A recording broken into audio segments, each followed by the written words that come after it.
पैसापट्टि सर्ने होला मुमताज यो अथी बा भूमिका सिंह यो अथी कति कति होला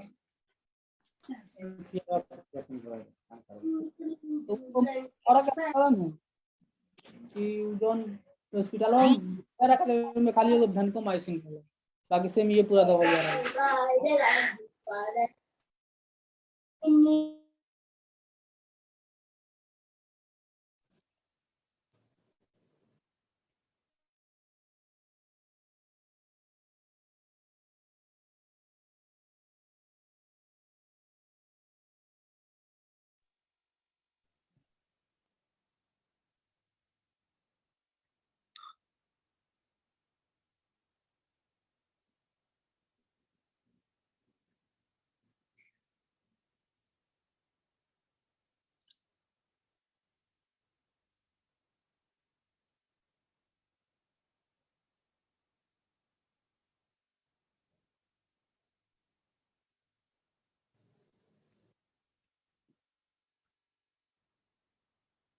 हरि सर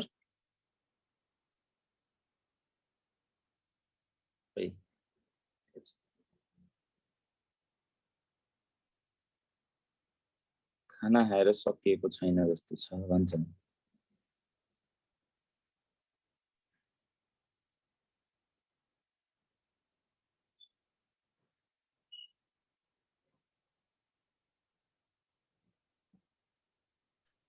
निराजन सर। हजुर माधव सर भन्नुहोस्। हरि सर खै यहाँ यो क्वेशन अपलोड गर्दै हुनुहुँदो रहेछ हैन? मोहन सर आउँदै हुनुहुन्छ होला। यो क्वेशन जे होस् यहाँ आइसक्यो। अब ठिक छ हामी एकछिनमा सुरु गरौँला नि हैन? 8 बजे। अनि माधव सरले एएनएम मा क्लास लिदिनु पर्यो नि त, किन हो यस्तो? हैन क्लास त लिइरा हो कि अब ठिकै छ। यस्तो हो नि त, कहिले काहीँ पालो पर्छ कहिले पर्दैन, मिलाएर लिइराख्यो भने नि। यत्रो 2 महिना अझै बाँकी छ नि त हौ। ए ल ठिक छ सर, ठिक छ। हरि सर कहाँ जानुभएछ त खोइ? सर नमस्कार। हजुर सर नमस्कार। डाक्टर सर नमस्कार। नमस्कार। ल सबैलाई नमस्कार। मोहन सर एकैछिनमा जोडिनु हुँदैछ। उहाँ जोइन भइसकेपछि हामी सुरु गर्ने कि भनेर सर। हरि सर यो एनोनेसन अफ गर्दा हुन्थ्यो कि अरूले कोरिराखन्? ए हुन्छ सर, म सबै यहाँ मेटिदिन्छु सर उहाँहरूको। यो एनोनेसन अफ ओके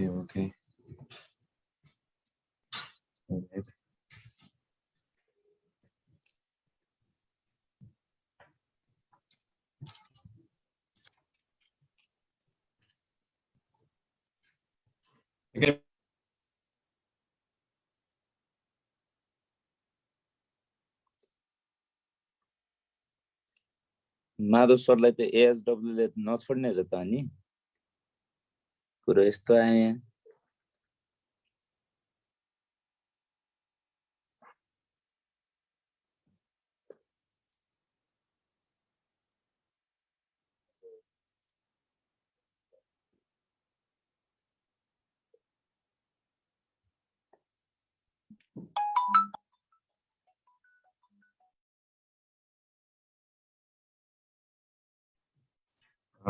सम्पूर्णमा नमस्कार। अब मोहन सर हाम्रो एकैछिन थोरै सर जोइन हुनुहुँदैछ होला है। त्यसपछि हामी सुरु गरौँ कि भनेको एकैछिन थोरै।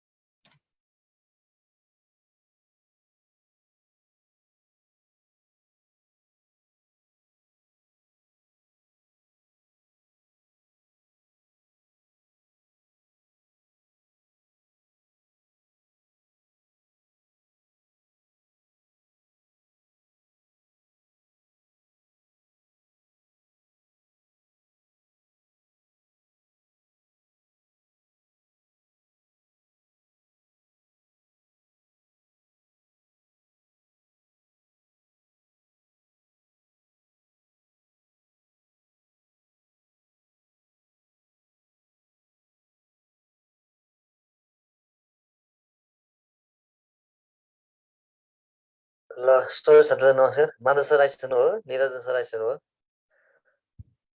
हरि सर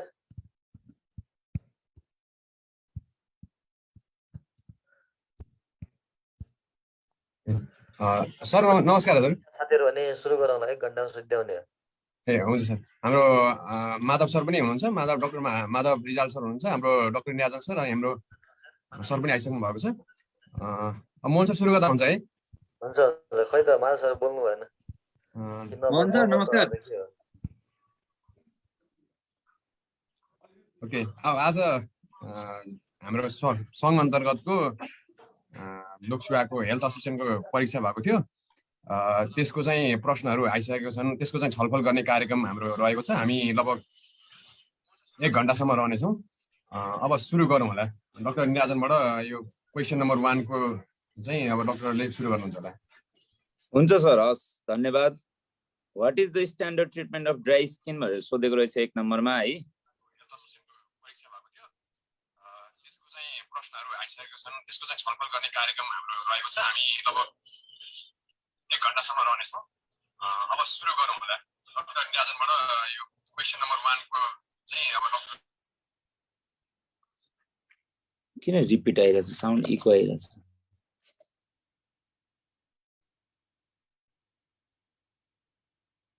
सर अब साउन्ड अलि इको छ है हरि सर? अलि ठिक छ सर। ए ल हुन्छ।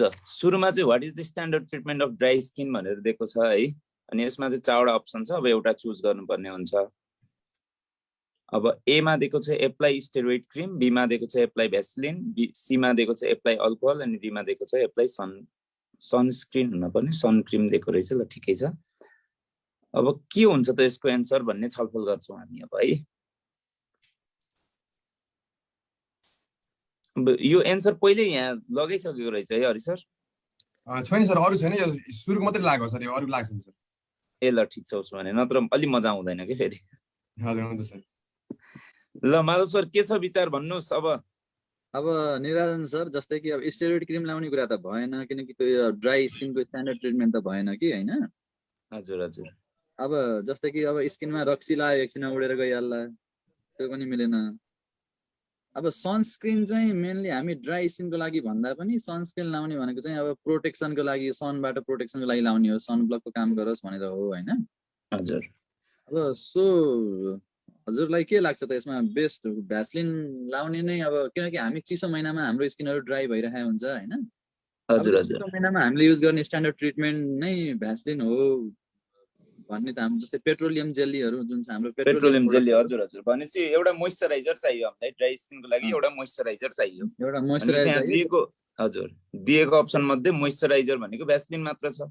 सनस्क्रिन पनि लगाउने नमिल्ने त हैन, तर त्यसको मेन कारण भनेको चाहिँ के भयो त भन्दा अब सन ब्लक भनेपछि त त्यसले सनबर्नहरुबाट बचाउनलाई लगाउने हो भनेपछि यसको एन्सर त भ्यासलिन नै बेस्ट एन्सर भयो है त। हो त्यही भन्ने लाग्यो सर मलाई पनि। हो अब सेकेन्ड क्वेशनमा जाउँ। हरि सर सेकेन्ड क्वेशनबाट सुरु गर्नुस्। ओके सर, यो पनि हो डाक्टर साहबकै क्वेशन रहेको छ, डाक्टरहरुकै क्वेशन रहेछ।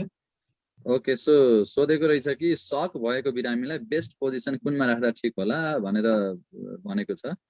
अब कतिपय स्टुडेन्टहरूले भनिराख्नु भएको छ कि हामीलाई पनि अनम्युट गरिदिनुस्, क्वेशनहरू सोध्न सजिलो हुन्छ भनेर हैन। अब हजुरहरू 100 जना हुनुहुन्छ, 100 जनाले क्वेशन सोद्धाखेरि त एकजनाको पनि सुनिदैन कि, बुझ्नुभयो?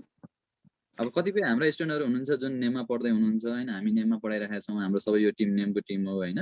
अब सो नेममा भएका स्टुडेन्टहरूले हामीलाई नेममा भेटि नै हाल्नुहुन्छ हैन, क्वेशन्सहरू सबै पाइहाल्नुभयो।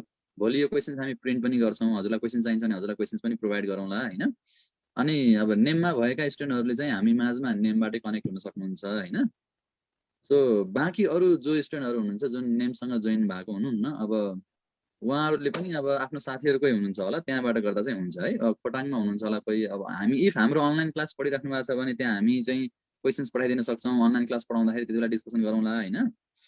ओके, सो अब अहिले चाहिँ सबैजनालाई अनम्युट गर्दाखेरि चाहिँ त्यति इफेक्टिभ हुँदैन जस्तो लाग्छ मलाई। अब हजुरहरूलाई के लाग्छ हैन? ओके, सो 2 नम्बरमा गएमा question number 2, so best position for the patient in shock is भनेर सोधेको छ। अब निराजन सर, सक भनेको हाम्रो जे होस् ब्लड प्रेसर कम हुनु भन्ने त बुझिन्छ नि सिम्पल भाषामा भन्दाखेरि हैन, सिस्टेमिक हाइपरटेन्सनको स्टेट त हो नि है। हजुर हजुर। भनेपछि अब यसमा अब प्रोन पोजिसनमा राख्ने भनेको छ ए मा अप्सनमा। अब प्रोन पोजिसनमा राखेर त्यति इफेक्टिभ त हुँदैन। हजुर सर। प्रोन पोजिसन भनेको हाम्रो सरल भाषामा भन्दा अर्धी घोप्टो पारेर राख्ने भन्ने बुझिन्छ। बी मा सुपाइन पोजिसन भनेको छ। एकदम इको आइरहेछ, के भयो? ब्लड प्रेसर त्यो अघिदेखि आइरहेको छ इको अलिकति कहाँ त्यो कुनै डिभाइसहरू अन भयो भने त्यस्तो हुन्छ कि सबै डिभाइस अफ गर्नुभयो भने ठिक हुन्छ। ओके अरू सो अफिस छ सर अफिस छ सर त्यो नजिकै भएको दुईटा डिभाइसमा खोल्दाखेरि एउटा डिभाइसमा त्यो त्यसले प्रब्लम ल्याउँछ क्या। अनि हुन्छ अब यसमा ल माधव सर भन्नुहोस् त भन्नुहोस्। होइन भन्दा हुन्छ जस्तै कि अब बीमा सुपाइन भनेको छ। सुपाइन भनेको उत्तानो पार्ने हो सिम्पल भाषामा भन्दाखेरि होइन। अब उत्तानो पारेर पनि अब घोप्टो पारेर केही हुँदैन भने उत्तानो पारेर के हुन्छ होला र होइन निरञ्जन सर? कुरा हजुर त्यही हो यहाँ कसले सीमा लगाइसकेको छ। ओके एनोनेसन अफ गरे पनि हुन्थ्यो ठिकै छ। स्टुडेन्टहरू एनोनेसन अनै छ जे पाए त्यही चाहिँ नकोडिदिनु होला। एन्सर लाउँदा चाहिँ केही फरक परेन है। ठिक छ एन्सर त्यही नै हुन्छ है त। अब सीमा चाहिँ के भनेको छ भन्दाखेरि ब्याकमा राख्ने लेग एलिभेटेड गरेर भनेर सोधेको छ निरञ्जन सर। त्यो लेग एलिभेटेड गर्नुको फाइदा के होला यसो यिनीहरूलाई स्पष्ट पारेर यस्तो भयो जस्तै लेग एलिभेट गरेपछि हाम्रो मेन भनेको ब्रेनमा पनि ब्लड पुगोस् भन्ने हाम्रो इन्टेन्सन हुन्छ।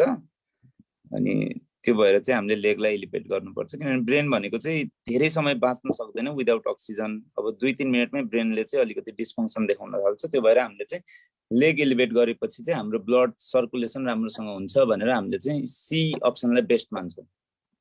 ओके हुन्छ निरञ्जन सर हस्। अब अर्कोमा जाउँ त निरञ्जन सर। हुन्छ what is the treatment of breast abscess भनेको छ। अनि यसमा अप्सन दिएको छ एमा एन्टिबायोटिक्स दिएको छ, बीमा हट कम्प्रेस दिएको छ, सीमा इन्सिजन एन्ड ड्रेनेज दिएको छ अनि डीमा कोल्ड कम्प्रेस दिएको छ। भनेपछि अब यसमा खासमा त सबै नै ट्रिटमेन्ट हो। ब्रेस्ट एब्सेसलाई सबै नै गर्न नमिल्ने त कुनै पनि छैन। तर खासमा के हुन्छ भने हामीले ब्रेस्ट एब्सेसमा पनि अब कसरी ब्रेस्ट एब्सेस भयो भन्ने कुरा बुझ्नुपर्छ। जस्तै म्यास्टाइटिसबाट मात्र कम्प्लिकेसन भएर भएको हो कि अब म्यास्टाइटिस भन्ने बित्तिकै हाम्रो स्टाफाइलोकोकस अरियसले गराउने चिज हो। त्यसमा हामीले एन्टिबायोटिक्स दिन सक्छौँ जस्तै क्लोक्सासिलिनहरू दिन मिल्छ। तर ब्रेस्ट एब्सेस भइसकेपछि त्यसको लागि चाहिँ एन्टिबायोटिक्स अलि सफिसियन्ट हुँदैन। त्यो भएर चाहिँ हामीले यसमा चाहिँ इन्सिजन एन्ड ड्रेनेज गर्नुपर्छ भन्ने चाहिँ मेरो विचार हो माधव सर।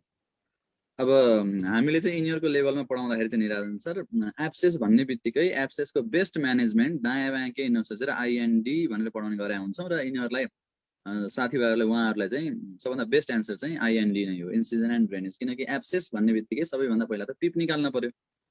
हजुर सर बेस्ट चाहिँ इन्सिजन एन्ड ड्रेनेज नै हुन्छ। ओके अब ब्रेस्ट एब्सेस भनेको छ भोलि बिहान अब बटकमा एब्सेस भनेर सोध्ला। एब्सेस भन्ने बित्तिकै दिमागमा फर्स्ट कुरा चाहिँ के आउनुपर्छ आइएनडी होइन यही होइन त निराजन सर? एकदम सर एकदम। ओके अब अर्कोमा जाउँ है त। So which is not the sign of intestinal obstruction भनेर भनेको छ। अब इन्टेस्टाइनल अब्स्ट्रक्सन नहुँदाखेरि के अरे इन्टेस्टाइनल अब्स्ट्रक्सन हुँदाखेरि के हुँदैन भनेको छ। ओके सो अब्स्ट्रक्सन भयो। अब्स्ट्रक्सन भइसकेपछि इन्टेस्टाइनमा खानेकुराको मुभमेन्ट हुन पाएन, बाउल मुभमेन्ट भएन होइन। सो बाउल मुभमेन्ट नभए चाहिँ के हुन्छ होला? अभियसली कन्स्टिपेसन त हुने नै भयो किनकि अब्स्ट्रक्सन भएको छ। अनि पेन हुने नै भयो होइन। अब सिम्पल यहाँ त अलिकति कमन सेन्स नै लाउने हो भने पनि निराजन छ होइन। हेर्नुहोस् त कन्स्टिपेसन र डायरिया दिइरहेको छ यो अब अब्स्ट्रक्सन भएको छ भनेपछि बन्द भएको छ भनेपछि त अनि त्यसपछि कन्स्टिपेसन त भइहाल्यो, पेन भइहाल्यो, अलिकति पेट फुलि नै हाल्यो। अब सिम्पल भाषामा कमन सेन्स नै लाउने हो भने पनि कन्स्टिपेसन भएको बेलामा डायरिया त हुनै सक्दैन अथवा डायरिया भएको बेलामा कन्स्टिपेसन त हुनै सक्दैन। त्यही त भनेपछि ए र सीमा चाहिँ एउटा अभियसली मिल्न पर्यो किनकि दुईटा उल्टो उल्टो कुरा दिइरहेको छ। अब अब्स्ट्रक्सन भनेपछि कन्स्टिपेसन भइरहेको हुन्छ। सो डायरिया हुँदैन। एन्सर चाहिँ बेस्ट एन्सर हाम्रो के भयो त भन्दाखेरि सी भयो होइन त नि? हो सर हो सी भयो। ओके अब अर्को क्वेसन चाहिँ के छ निरञ्जन सर भन्नुहोस् त। क्वेसन नम्बर 5 मा दिएको छ right subcostal pain is a feature of भनेको छ है। मान्छे एमा दिएको छ एपेन्डिसाइटिस, बीमा दिएको छ कोलेसिस्टाइटिस, सीमा दिएको छ हर्निया अनि डीमा दिएको छ हेमोरोइड्स। अब यति अप्सन दिएपछि हामीले सब कोस्टल पेन भन्ने बित्तिकै हाम्रो कुन रिजनमा हुन्छ भन्ने कुरा थाहा पाउनु पर्यो। जस्तै एपेन्डिसाइटिस भयो भने पेन कहाँनिर हुन्छ भन्दा पहिला अम्बिलिकल रिजनमा भएर अनि तिम्रो राइट इलियाक फोसातिर जान्छ। हर्निया भनेको हाम्रो त्यहाँ कुनै डिफेक्ट भएर हाम्रो इन्टेस्टाइनमा भएका चिजहरू बाहिर निक्लिनु भन्ने बुझिन्छ। हेमोरोइड्स भनेको त हाम्रो तल एनल क्यानल भन्दा माथि अथवा त्यहाँ एनल क्यानलतिर हुने कुरा हो। भनेपछि यसमा सब कोस्टल रिजन थाहा पाउनु पर्यो कि। भनेपछि कोलेसिस्टाइटिस भनेपछि त के भयो त गल ब्ल्याडरको कुरा आयो। गल ब्ल्याडरको इन्फ्लामेसन भयो भन्ने बित्तिकै त यसमा त अलि सजिलै भयो जस्तो छ माधव सर यो क्वेसन त। त्यही त अब उहाँहरूले चाहिँ सब कोस्टल भन्ने बित्तिकै राइट सब कोस्टल भन्ने बित्तिकै अब राइट साइडको ठ्याक्क माथिल्लो काखी भने पनि हुन्थ्यो होइन, त्यो माथिल्लो छाती अथवा के भन्ने त्यसलाई होइन, राइट माथिल्लो कोखा एकदम नेपालीमा भन्दाखेरि चाहिँ दाहिने माथिल्लो कोखामा दुख्ने भनेको त त्यहाँ जुन अङ्ग छ त्यसमै गडबड भएर दुख्ने हो। भनेपछि यसमा कुनै डाउट भएन, कोलेसिस्टाइटिस भयो एन्सर है त। यसमा गल ब्ल्याडरको इन्फ्लामेसन कोलेसिस्टाइटिस भयो, किनकि दाहिने माथिल्लो कोखामा गल ब्ल्याडर हुन्छ होइन। अब यसमा त कन्फ्युजन हुनुपर्ने त खासै केही देखिएन। ओके ल, अब 6 नम्बर हेरौँ त। सो सोधेको छ most important component in the management of chronic otitis media भनेर सोधेको छ। अब निराजन सर, ओटाइटिस मिडिया भनेपछि त अब कान मिडल इयरको इन्फ्लामेसन भयो, तर धेरै लामो समय भयो। हजुर हजुर, भनेपछि धेरै लामो समय भएपछि अब के चाहिँ भन्नाले जस्तै कि अब हाम्रो अभियसली धेरै लामो समय भए भित्रतिर के अरे डिस्चार्ज भएको होला होइन निराजन सर, यसरी जाने त होला नि होइन? हो सर, यसमा चाहिँ के भयो भन्दा तपाईँको अब लामो समयदेखि ओटाइटिस मिडिया भइरहेछ भनेपछि भित्र पिप छ, अब त्यो पिपलाई तपाईँको बाहिर पर्फोरेसन भएर डिस्चार्ज भइरहेको हुन्छ। यसमा एन्टिबायोटिक्स दिन मिल्छ, मजाले एन्टिबायोटिक्स दिन मिल्छ, स्टेरोइड दिन पनि मिल्छ, नदिन पनि मिल्छ। जस्तै अब अप्सन ए मा दिएको छ एन्टिबायोटिक्स एन्ड स्टेरोइड भनेर, त्यो पनि मिल्छ एन्सर। बीमा भनेको छ किप इयर ड्राई, कानलाई सुक्खा राख्ने भन्छ। सीमा इन्जेक्टेबल एन्टिबायोटिक्स भन्छ अनि डीमा लोकल एन्टिबायोटिक्स ड्रप भन्छ। तर हाम्रो मेन उद्देश्य भनेको चाहिँ क्रोनिक ओटाइटिस मिडिया भन्ने बित्तिकै तपाईँको पर्फोरेसन भएर डिस्चार्ज भइरहेछ। जब डिस्चार्ज भइरहेछ भने बित्तिकै त्यो एक्टिभ कन्डिसनमा छ अनि एक्टिभ कन्डिसनमा भएपछि यसलाई अपरेसन गर्न मिल्दैन। जेनरली क्रोनिक ओटाइटिस मिडिया दुई किसिमको हुन्छ, ट्युबर टिम्प्यानिक र तपाईँको अर्को एटिकोएन्ट्रल भन्ने हुन्छ। र दुवैमा हाम्रो बेस्ट ट्रिटमेन्ट भनेको चाहिँ सर्जरी हुन्छ। एटिकोएन्ट्रलमा चाहिँ सर्जरी नै गर्नुपर्छ। ट्युबर टिम्प्यानिक टाइपको हो भने चाहिँ हामीले पहिला मेडिसिन दिएर अनि सर्जरी गर्नुपर्ने हुन्छ। तर यो केसमा हामीले ध्यान दिनुपर्ने कुरा भनेको चाहिँ के छ भने कानलाई पहिला सुक्खा नबनाइकन अरू उपाय लगाउन सकिँदैन के। त्यसैले पहिला कानलाई चाहिँ कानमा भएको पिप हटाउनु इज द बेस्ट एन्सर। त्यसैले हाम्रो उद्देश्य भनेको चाहिँ कानलाई सुक्खा राख्नु हुन्छ। त्यसैले एन्सर बी हुनुपर्छ जस्तो लाग्छ मेरो विचारमा। एकदम ठिक भन्नुभयो निराजन सर, किनकि अब पहिला कानबाट भएको डिस्चार्ज पिप बगिरहेको कुरा त निको पार्न पर्यो नि हामीले। सो पहिला पिप बगिरहेको कुरालाई समाधान गर्न पर्यो, किनकि त्यो नसमाधान गरेसम्म हामीले त्यहाँभित्र एन्टिबायोटिक ड्रप पनि हाल्न सक्दैनौँ अथवा सर्जरी गर्न पनि सक्दैनौँ होइन। सो त्यसलाई ड्राई नगरेसम्म त बाँकी अरू उपाय त जे मेन उपाय हो त्यो त आउनै बाँकी हुन्छ नि। सो मेन पहिला हजुर पहिला हामीले त्यही गर्नु पर्यो। हजुरले भनेको एकदम ठिक हो सर। ल भनेपछि 6 मा पनि कुनै प्रब्लम भएन। 6 एन्सर भयो B, keep ear dry. Okay, अब यहाँ ड्रग अफ चोइस भनेको फरक कुरा हुन्थ्यो होला, तर यहाँ मोस्ट इम्पोर्टेन्ट कम्पोनेन्ट भनेपछि के चाहिँ एउटा राम्रो कम्पोनेन्ट हो त भनेर सोधेको छ। त्यहाँ ड्रग अफ चोइस पनि भनेको छैन, केही पनि भनेको छैन होइन। सो बेस्ट एन्सर बी भयो नि आन्सर? हजुर सर, बी भयो। सो अब 7 नम्बरमा जाउँ। ब्लाइन्डनेसको सबैभन्दा कमन कारण नेपालमा भनेर सोधेको छ। अब नेपालमा ब्लाइन्डनेस गराउन सक्ने सबैभन्दा कमन कारण के होला त? अब option A cataract, option B trachoma, option C vitamin A deficiency, option D malnutrition. Okay, so 4वटा अप्सन दिएको छ। यो त सबैभन्दा सजिलो क्वेसन हो। अब यसमा कर्ण बोगटी भन्नेले चाहिँ ट्रकोमा भन्दै हुनुहुन्छ, पुष्पा कुमारी शाहले चाहिँ भिटामिन ए डिफिसियन्सी भन्दै हुनुहुन्छ। ठिक छ, शारदाले चाहिँ एकदम करेक्ट एन्सर दिनुभयो होइन। नाहिमा राईले पनि यसमा मोहन सरलाई पनि यसो जोडौँ न, खोइ मोहन सर बोलेकै सुनिएन। यो त त्यही त मोहन सर त के हो, खोइ कुनै कहाँ हराउनु भयो, कुन दुनियाँमा हुनुहुन्छ मोहन सर? यतै छ डाक्टर साहब, तर यहाँ इको आइरहेछ। तपाईँको साउन्ड त्यताबाट हो कि यताबाट थाहा नै छैन। म 2-3 चोटि सुनिरहेको छु एउटै कुरालाई। ओके, हजुरको नजिकै कुनै डिभाइस छ कि अरू?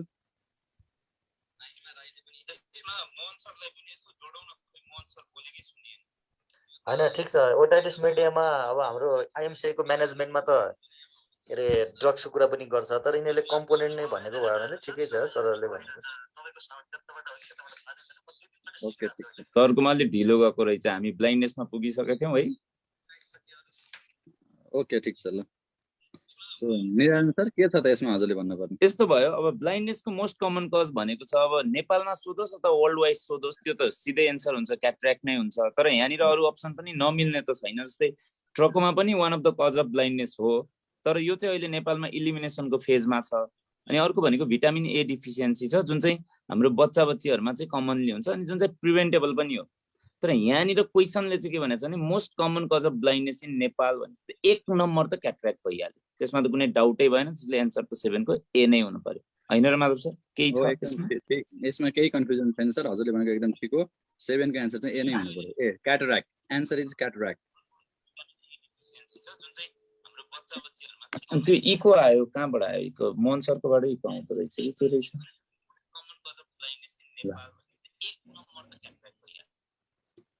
ठिक छ, सबैको मिलेछ है, यो त सबैले क्याटरेक्ट नै लेख्नु भएको छ अनि सबैको मिलेको छ एन्सर है।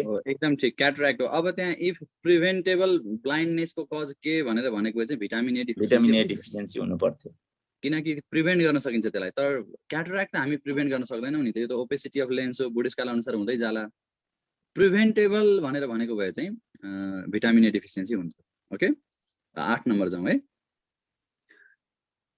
Answer most important prevention of dental क्यारिज भनेछ। अब यो खासमा डेन्टल क्यारिज भनेको चाहिँ तपाईको दाँतमा चाहिँ किरा लाग्नु, हाम्रो भाषामा सामान्य भाषामा भन्दा दाँतमा किरा लाग्नु, सुगरी, अलिकति स्टिकी अनि स्वीट यस्तो खाले चीज खायौँ भने चाहिँ के हुन्छ भन्दा दाँतमा चाहिँ त्यहाँ एउटा त्यो ब्याक्टेरिया बस्न सक्ने कन्डिसन क्रिएट हुन्छ अनि जसले गर्दा चाहिँ डेन्टल क्यारिज हुन्छ। अनि त्यसमा जस्तै फ्लोरिन भन्ने एउटा हाम्रो मिनरल हुन्छ, त्यसको कमी भयो भने पनि अनि डेन्टल क्यारिज हुन सक्छ। त्यो हटाउनको लागि हामीले केही पनि गर्नु पर्दैन, धेरै टाउको दुखाउनु पर्दैन, जस्ट राम्रोसँग ब्रस गरिदिए पुग्छ। त्यहाँभन्दा बढी केही गर्नुपर्छ जस्तो लाग्दैन मलाई माधव सर। एकदम ठिक भन्नु सर। जस्तो कि यसको बेस्ट एन्सर चाहिँ ब्रस राम्रोसँग गर्न पर्यो, प्रपर टेक्निक अफ ब्रसिङ। अब ब्रस गरेँ भनेर पुरै माथि अगाडिको दाँत मात्रै गरेर मात्रै पनि भएन, पुरै राम्रोसँग ब्रस गर्न पर्यो। अब पुरै गरेपछि त ब्याक्टेरियाले प्लेग बनाउनै सक्दैन भनेपछि क्यारिज कसरी हुन्छ र, हैन? सो बेस्ट एन्सर चाहिँ राम्रोसँग दाँत माझ्नु, एकदम राम्रो ब्रस भन्दा पनि राम्रोसँग दाँत माझ्नु। सो ए भन्दा पनि बी बेस्ट, ए र बीमा नझुकिनु है साथीहरु। हुन त फेरि गुड ब्रस पनि चाहिन्छ, गुड टुथपेस्ट पनि चाहिन्छ, गुड फुड पनि खानुपर्छ। जस्तै अब स्टिकी सुगरी फुड सबै मिल्छ, तर एउटा रोज्नु पर्यो हामीले। त्यो गर्दाखेरि त प्रोपर टेक्निक अफ ब्रसिङ हुनु पर्यो। Okay, so 9 number answer split personality is related with भनेर भनेको छ। सो स्प्लिट पर्सनालिटी भनेको चाहिँ अब यहाँ चाहिँ अब साथीहरूले कसैले प्यारानोइड भनेर भन्दै हुनुहुन्छ हैन। अब यहाँ फरक के छ त? जस्तै कि प्यारानोइडमा फरक के छ, अथवा सिजोफ्रेनियामा फरक के छ, म्यानिया, डिप्रेसन, साइकोन्युरोसिसमा फरक के छ हैन। यसमा चाहिँ अलिकति बुझ्न पर्ने जस्तो लाग्छ मलाई। अब स्प्लिट पर्सनालिटी भनेको एउटै मान्छेले पनि फरक फरक व्यक्तिको जसरी बिहेभ गर्छ। जस्तै कि एकचोटि चाहिँ एउटा मान्छे जसरी आफूलाई प्रस्तुत गर्छ, अर्कोचोटि चाहिँ अर्को मान्छे जसरी प्रस्तुत गर्छ, कहिलेकाहीँ डक्टर जसरी प्रस्तुत गर्ला, कहिलेकाहीँ पाइलट जसरी प्रस्तुत गर्ला हैन। सो बडी एउटै हो तर उसको माइन्ड चाहिँ फरक हो। बडी चाहिँ एउटै हो, सो माइन्ड चाहिँ फरक हो। यो चाहिँ सामान्य मेन्टल डिजिजहरुमा चाहिँ हुँदैन। जस्तै कि सामान्य मेन्टल इलनेसहरुमा यो हुँदैन। यो हुने भनेको एकदम सिभियर मेन्टल इलनेसहरुमा हो, हैन त निदान सर? हजुर, यो एकदमै जस्तै हामीले चाहिँ मेन्टल इलनेस नै जेनरली दुई भागमा डिभाइड गर्छौँ एकदम सजिलोको लागि। एउटा भनेको साइकोसिस, अर्को भनेको न्युरोसिस। साइकोसिस भनेको चाहिँ सिभियर मेन्टल इलनेस हो, न्युरोसिस भनेको चाहिँ माइल्ड मेन्टल इलनेस हो। अरू पनि different types of mental illness हुन्छन्, जस्तै एन्जाइटी हुन्छ, डिप्रेसन हुन्छ। तर हामीले यहाँनिर बुझ्न पर्ने भनेको स्प्लिट पर्सनालिटी भनेपछि एउटै मान्छेमा दुईटा क्यारेक्टर देखिनु के सिम्पल भाषामा भन्नुपर्दा जुन चाहिँ एकदम क्यारेक्टरिस्टिक फिचर अफ स्किजोफ्रेनिया हो है। त्यो भएर चाहिँ यसमा धेरै सोच्नुपर्ने जस्तो केही पनि जस्तो लाग्दैन मलाई है। हो, अब अहिले यहाँ सिजोफ्रेनिया दियो एन्सर, भोलि अब अहिले साथीहरूले ओहो भनेपछि यसको स्प्लिट पर्सनालिटी आउने बित्तिकै सिजोफ्रेनिया भन्न पर्ला भनेर घोक्नु होला, अनि भरे अप्सनमा फेरि साइकोसिस भन्न देला। सो अब यो कुरामा चाहिँ झुकिनु भएन, किनकि साइकोसिस भन्नु सिभियर मेन्टल इलनेस नै हो, सिजोफ्रेनिया पनि अब त्यही साइकोसिसकै एउटा भनौँ न त्यही भित्र पर्छ, अथवा त्यही सिमिलरिटी त्यही सिमिलर हो भनेर भनिन्छ हैन। अब माधव सरले अहिले एकदमै राम्रो कुरा गर्नुभयो सर। जस्तै विद्यार्थीहरुमा एउटा के कन्फ्युजन देखिरहेको छु भने मैले जस्तै कुनै चारवटा अप्सन हुन्छ, हामीले चाहिँ के भन्छौँ भने बेस्ट एन्सर यो हो भन्छौँ। तर हामीले त्यो भन्दै गर्दा माधव सरले भनेको कुरालाई मैले जोडे, त्यहाँनिर चाहिँ त्यो किन भयो अनि त्यो के कारणले भयो भन्ने कुरा नि थाहा पाउनुपर्छ कि कहिलेकाहीँ सेकेन्ड एन्सर हुन सक्छ कि त्यहाँ, अनि फर्स्ट एन्सर चाहिँ अप्सनमा नदिन पनि सक्छ कि। हो त्यो कन्डिसनमा हामीले अप्सन मध्येको बेस्ट एन्सर छान्ने हो त्यो केसमा अहिले स्किजोफ्रेनिया भयो। अब अप्सनमा यो छैन भने त अघि माधवले भने जस्तो साइकोसिस भन्ने टपिक हुनसक्छ अथवा अरू कुनै डिसअर्डर दिएको हुनसक्छ। एउटा इक्जाम्पल हो, स्प्लिट पर्सनालिटीको एउटा कज चाहिँ के हो त स्किजोफ्रेनिया। यो दिएन भन्दैमा अब एन्सर यो होइन भन्ने हुँदैन, अरू पनि अप्सन दिन सक्छ, त्यो चाहिँ ध्यान दिनु पर्यो होइन माधव सर? हो एकदम। अब अघि एकजनाले प्यारानोइड भनेर भन्दै हुनुहुन्थ्यो। प्यारानोइड भनेको प्यारानोइड भएको मान्छेले चाहिँ उसले आफूभित्रै दुईटा व्यक्ति चाहिँ पाउँदैन, उसले चाहिँ शङ्का गर्ने भन्ने चाहिँ हुन्छ। जस्तै कि यो पो भाव कि यो पो भाव कि अथवा कतै यस्तो त भइरहेको छैन क्या हो भनेर उसले त्यो शङ्का गर्ने चाहिँ हुन्छ। प्यारानोइडको मिनिङ हो शङ्का। त्यो एन्सर चाहिँ बेस्ट सिजोफ्रेनिया हुन्छ है। अब त्यहाँ सी लेखेको छ हुनुपर्ने चाहिँ डी लेखेको छ, डी हुनु पर्ने। ठिक डी, छ, अप्सन नम्बर डी सिजोफ्रेनिया अथवा स्किजोफ्रेनिया जे भनिने हुन्छ। ओके, अप्सन अब 10 मा जाउँ है त। अब 10 मा चाहिँ हामीले मोहनदेव जोशी सरलाई अथवा हाम्रो हरि सरलाई अब के हुनुहुन्छ उहाँहरूले छलफल गर्नुहुन्छ होइन। अब हामी निराजन सर र मैले चाहिँ क्लिनिकल पोर्सनको बारेमा डिस्कस गरियो। ठिक छ, बिचमा हामी पनि सहभागिता जनाउँदै गरौँला होइन। अब स्टुडेन्टहरू हाम्रो माझमा हुनुहुन्छ। मोहन सर सरकोमा त्यो मोबाइलमा होला सर, आवाज आइरहेछ मोहन सरकोमा। ठिक छ, हरि सरबाटै गरिदिनुहोस् न त। अहिले मोहन सरकोमा अलि इको नै आइरहेछ। सरले भन्नुहुन्छ होला भन त। मेरोमा अलि इको नै अहिले के छ? ठिक छ अहिले? हजुरको मोबाइलको चाहिँ साउन्ड कम गर्नु पर्यो सर हजुरको मोबाइलमा चाहिँ। हैन मोबाइलबाट हुन्छ कि भनेर ट्राई गरेँ, त्यहाँ पनि डबल साउन्ड नै आयो। मोहन सरकोमा दुईटा डिभाइस छ कि छैन? एउटै छ।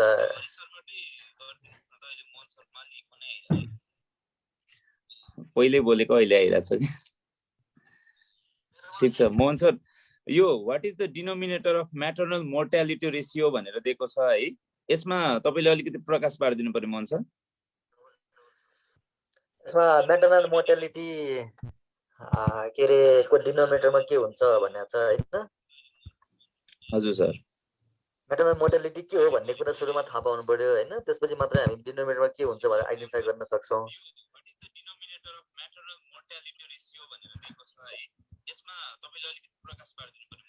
हजुर सर, यसमा हुन्छ, म के कुरा भन्छु। यसमा म्याटर्नल मोर्टालिटी रेशियो नै भनेको छ। रेट भनिदिएको भने फेरि अलिक कन्फ्युजिङ हुन्छ। म्याटर्नल मोर्टालिटी रेट पनि हुन्छ, रेशियो पनि हुन्छ। अब रेशियो केलाई भन्ने कुरा बुझ्नु भने तपाईँ सजिलै आइडेन्टिफाई गर्न सक्नुहुन्छ। यसमा रेशियो भन्यो भने दुईवटा डिफ्रेन्ट के रे भेरिएबल्सहरूलाई हामी मेजर गरिरहेछौँ र कम्पेयर गरिरहेछौँ भने रेशियो भन्ने हो। यहाँनिर हामी रेट पनि निकाल्न त सक्छौँ, म्याटर्नल मोर्टालिटीमा नसक्ने भन्ने त हुँदैन। जस्तो रिप्रोडक्टिभ एजको कम्पेरिजनमा निकाल्नुहुन्छ भने रेशियो पनि भन्न मिल्छ, तर यहाँ त के रे रेट पनि भन्न मिल्छ। यहाँ त रेशियो नै निकाल्नुहोस् भनेको छ र युजली पनि हामी रेशियो नै निकाल्छौँ। भनेपछि यहाँ कम्पेयर दुईवटा ग्रुपलाई गर्नु पर्यो हामीले। एउटा चाहिँ लाइभ बर्थलाई कम्पेयर गर्नु पर्यो, कोसँग गर्ने भने म्याटर्नल डेथलाई गर्नु पर्यो। प्रेग्नेन्सी भएदेखि 42 डेजभित्रको म्याटर्नल डेथलाई। दुईटा फरक कम्पोनेन्ट हो। एउटा चाहिँ म्याटर्नल डेथ हो, अर्को चाहिँ लाइभ बर्थ हो। दुईटा डिफ्रेन्ट पपुलेसन युनिट हो हैन।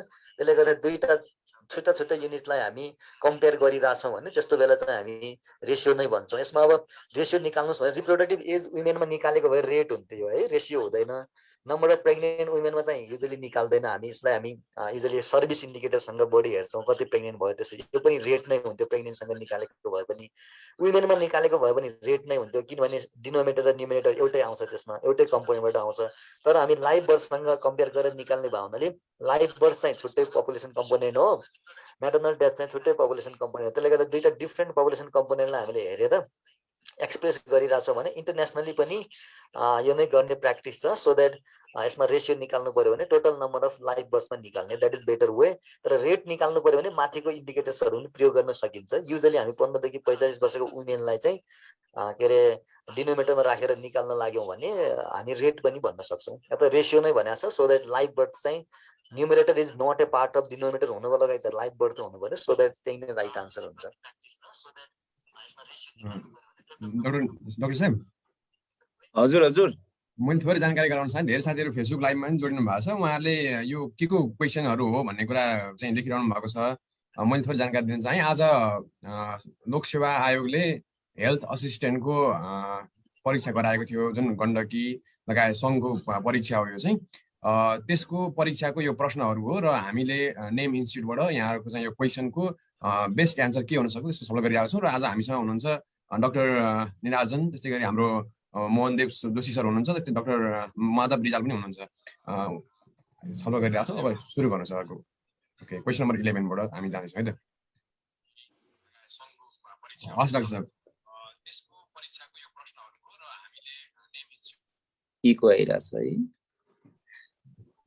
ओके डाक्टर साहब, अब यो क्वेसन 11 को तर्फ जाउँ सर। हुन्छ, म सुरु गरेँ है त। Question number 11, curdy vaginal discharges is some यो अलिकति मिलेन चाहिँ। Curdy vaginal discharges seen in हो है। यो क्वेसन अलिकति सायद प्रिन्ट मिस्टेक भयो होला। ठिक छ, कर्डी भजाइनल डिस्चार्ज केमा देखिन्छ भनेर सोधेको छ। हामीले के बुझ्नुपर्ने हुन्छ भने जस्तै कुनै पनि भजाइनल डिस्चार्ज भन्ने बित्तिकै धेरै जसो गराउने चाहिँ हाम्रो एउटा ब्याक्टेरिया छ, गार्डेनेरेला भजाइनालिस भन्ने, त्यसले चाहिँ हाम्रो ब्याक्टेरियल भजाइनोसिस गराउँछ। एउटा फंगस छ क्यान्डिडा भन्ने, त्यस्तै गरेर अर्को एउटा प्रोटोजोआ छ ट्राइकोमोनास भन्ने। यो तीनटा चाहिँ most common cause of vaginal discharge हो। हुन त नर्मल्ली फिमेलमा नर्मल भजाइनल डिस्चार्ज पनि हुन्छ, तर त्यो नर्मल भजाइनल डिस्चार्ज चाहिँ फाउल स्मेलिङ हुँदैन, इची हुँदैन, इरिटेसन गर्ने खाले हुँदैन। तर यहाँनिर भन्न खोजेको भजाइनल डिस्चार्ज चाहिँ कस्तो रहेछ भन्दा अलिकति एबनर्मल कन्डिसनको डिस्चार्ज हो। यो डिस्चार्ज कस्तो कस्तो भेराइटीको त हुन्छ भन्दा जस्तै ट्राइकोमोनियसले गरायो भने त्यो अलिकति ग्रीनिश येल्लो टाइपको हुन्छ, येल्लो अथवा येल्लोइश ग्रीन भनौँ। त्यसपछि यो तपाईको क्यान्डिडाले गराएको चाहिँ क्यान्डिडा कर्डी टाइपको हुन्छ। त्यस्तै गरेर अनि अर्को भनेको चाहिँ हाम्रो ब्याक्टेरियल भजाइनोसिसमा हुने डिस्चार्ज चाहिँ अलिकति ग्रीनिश व्हाइट टाइपको डिस्चार्ज हुन्छ के। यहाँ त सिधै हामीलाई भनेको छ कर्डी भजाइनल डिस्चार्ज केमा देखिन्छ भनेर सोधेको छ। कर्डी भन्ने बित्तिकै सिधै यो अलि बाक्लो बाक्लो दही जस्तो डिस्चार्ज भन्न खोजेको हो। त्यो भनेको चाहिँ पक्कै पनि आन्सर के हुन्छ त क्यान्डिडियासिस हुन्छ। यसमा त कुनै प्रब्लम छैन। यो त अलि सजिलै क्वेसन सोधेछ, कुनै कुनै त सजिलो पनि सोध्नु पर्यो है। ल ठिक छ, माधव सर कहाँ हराउनु भयो? माधव सर हराउनु भयो जस्तो छ। म हराएको छैन, म यही छु। ल माधव सर 12 नम्बरबाट सुरु गर्नुहोस् त। 12 number, fertilization of ovum usually takes place in भनेर भनेको छ। सो ओभमलाई स्पर्मले भेट्ने कहाँ हो त भनेर सोधेको छ। Option A fundus, option B endometrium, option C ovaries, option D ampulla of fallopian tube. अब यसमा चाहिँ ओभम रिलिज भइसकेपछि ओभम आएर कहाँ बसिरहेको हुन्छ भन्ने कुरा हो। किनकि नानी बाबुलाई थाहा होला ovum is non motile, ovum यत्तिकै बस्छ, ऊ कतै मुभ गर्दैन। सो मुभ गरेर जानुपर्ने स्पर्मले हो। भनेपछि ओभम नन मोटाइल हो भने ओभरीबाट रिलिज हुने बित्तिकै त एकदम खुल्लम खुल्ला एम्पुला भन्ने पार्टमा गएर बसिरहेको हुन्छ। अब जहाँ बसिरहेको छ त्यहीँ त स्पर्म जानु पर्यो, अरू त कुनै उपाय पनि छैन। भनेपछि फर्टिलाइजेसन हुने पार्ट एम्पुला भनेर भन्न पर्यो। अब युटेराइन ट्युब भनेको छ, युटेराइन ट्युब भन्नु र फ्यालोपियन ट्युब भन्नु अथवा ओभिडक्ट भन्नु एउटै कुरा हो। अब भरे हजुरलाई कि एम्पुला नभनेर फ्यालोपियन ट्युब मात्रै देला अथवा ओभिडक्ट देला अथवा युटेराइन ट्युब मात्रै देला, एम्पुला भन्ने एउटा पार्ट हो जुन चाहिँ अलिक खुल्लम खुल्ला छ, र युटेराइन ट्युब भनेको फ्यालोपियन ट्युब हो भनेर बुझ्नु पर्यो है त। युटेराइन ट्युब भन्नु र फ्यालोपियन ट्युब भन्नु एउटै कुरा हो। भनेपछि यसको बेस्ट एन्सर हुने भयो एम्पुला अफ फ्यालोपियन ट्युब अथवा युटेराइन ट्युब, होइन त एन्सर? हजुर सर, सबैको विद्यार्थीहरू पनि सबैको एन्सर डी नै आएको छ। एकदमै राम्रो है, सबैलाई धेरै धेरै धन्यवाद अनि बधाई पनि, सबैले मिलाउनु भएको छ है त। ल क्वेसन नम्बर 13 मा के दिएको रहेछ भने which is one of the condition for referral to higher centre भन्छ। जस्तै यो एचए को क्वेसन हो अनि एचए ले भनेपछि हेल्थ पोस्टमा काम गर्ने भन्ने हामी बुझ्छौँ कि सामान्य भाषामा। अब कस्तो केसलाई चाहिँ आफूले ह्यान्डल गर्ने अनि कस्तो केसलाई चाहिँ टर्सरी सेन्टरहरुमा अलिकति ठुलो हस्पिटलमा रिफर गर्ने भन्ने कुरा बुझ्न जरुरी छ। जस्तै यहाँनिर हाम्रो चारवटा अप्सन दिएको छ। ए मा ट्विन प्रेग्नेन्सी दिएको छ, बी मा माइल्ड एनेमिक प्रेग्नेन्ट मदर दिएको छ, सी मा pregnant mother with back pain दिएको छ अनि डी मा प्रेग्नेन्ट मदर विथ विकनेस दिएको छ। अब हामी सिम्पल लजिक लगाम, जस्तै सामान्य एनेमिया लिएर आएको छ भने हामी त्यसलाई त्यही म्यानेज गर्न सक्छौं। Pregnant mother with back pain लिएर आएको छ भने पनि हामी त्यसलाई त्यही म्यानेज गर्न सक्छौं। अनि प्रेग्नेन्ट मदर विथ विकनेस अलिकति कमजोरीपना लिएर आएको छ भने हामी त्यही म्यानेज गर्न सक्छौं। भने हुन त हामी एचए हो, हामी कमजोर छैनौं, हामी ट्विन प्रेग्नेन्सीलाई मजाले म्यानेज गर्न सक्छौं। तर ट्विन प्रेग्नेन्सीमा ध्यान दिनुपर्ने कुरा के छ भने दुईजना बच्चा छ, त्यो प्रेजेन्टेसन हेर्नुपर्छ के हामीले। जस्तै फर्स्ट बेबीमा कुन प्रेजेन्टेसन छ, जस्तै फर्स्ट बेबीमै अब जस्तै हाम्रो कमनली हुने प्रेजेन्टेसन भनेको भर्टेक्स प्रेजेन्टेसन हो। भर्टेक्स प्रेजेन्टेसन छ भने त हामी त्यही डेलिभरी गराउन सक्छौं। तर सेकेन्ड बेबीमा के छ भन्ने कुरा पनि हुन्छ। जस्तै सेकेन्डमा पनि भर्टेक्स छ भने हामी त्यही गराउन सक्छौं। तर कुनै पनि बेबीमा ब्रिज प्रेजेन्टेसन छ भने हामीले त्यो सेटअपमा गराउन गाह्रो हुन्छ कि। हामी त्यही भएर यो केसलाई चाहिँ सबभन्दा राम्रो भनेको रिफर गर्नुहुन्छ, हैन माधव सर? एकदम ठिक हो सर, एकदम ठिक भन्नुभयो। जस्तै कि अब ब्रिज प्रेजेन्टेसनमा त हामी केही गर्न सक्दैनौँ हैन, सो त्यो भएर रिफर गर्न पर्यो नि त। त्यही भएर कुनै पनि अब ट्विन प्रेग्नेन्सी छ भनेपछि हामीलाई सबैभन्दा सेफ साइड भयो र आमा र बच्चाको ज्यान जोगाउनलाई चाहिँ हामीले त्यो सेटअपमा हामीलाई गर्न गाह्रो हुन्छ। त्यसैले हामीले के गर्नु पर्यो त टर्सरी सेन्टरमा रिफर गरिदिनु पर्यो।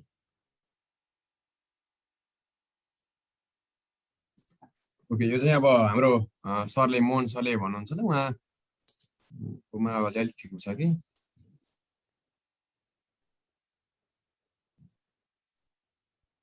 सर हजुर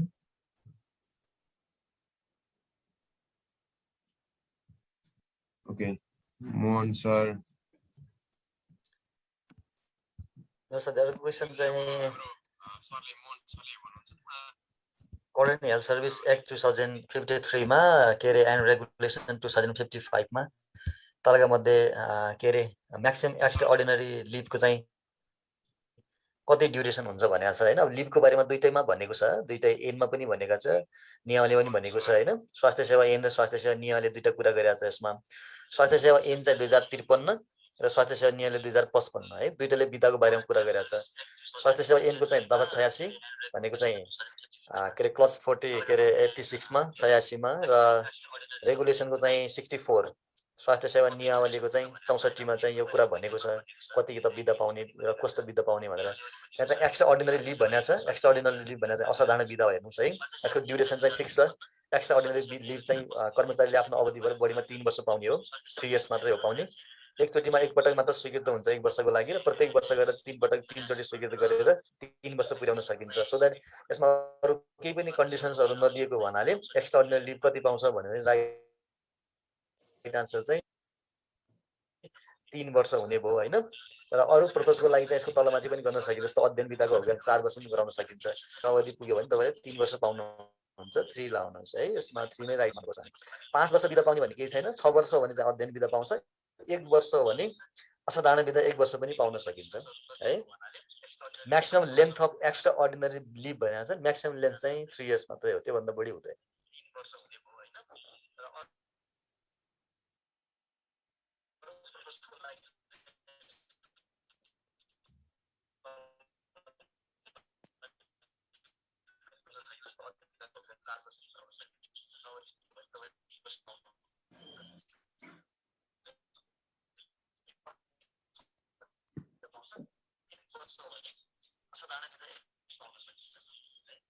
सरकोमा साउन्ड अलिकति इको आएछ सर।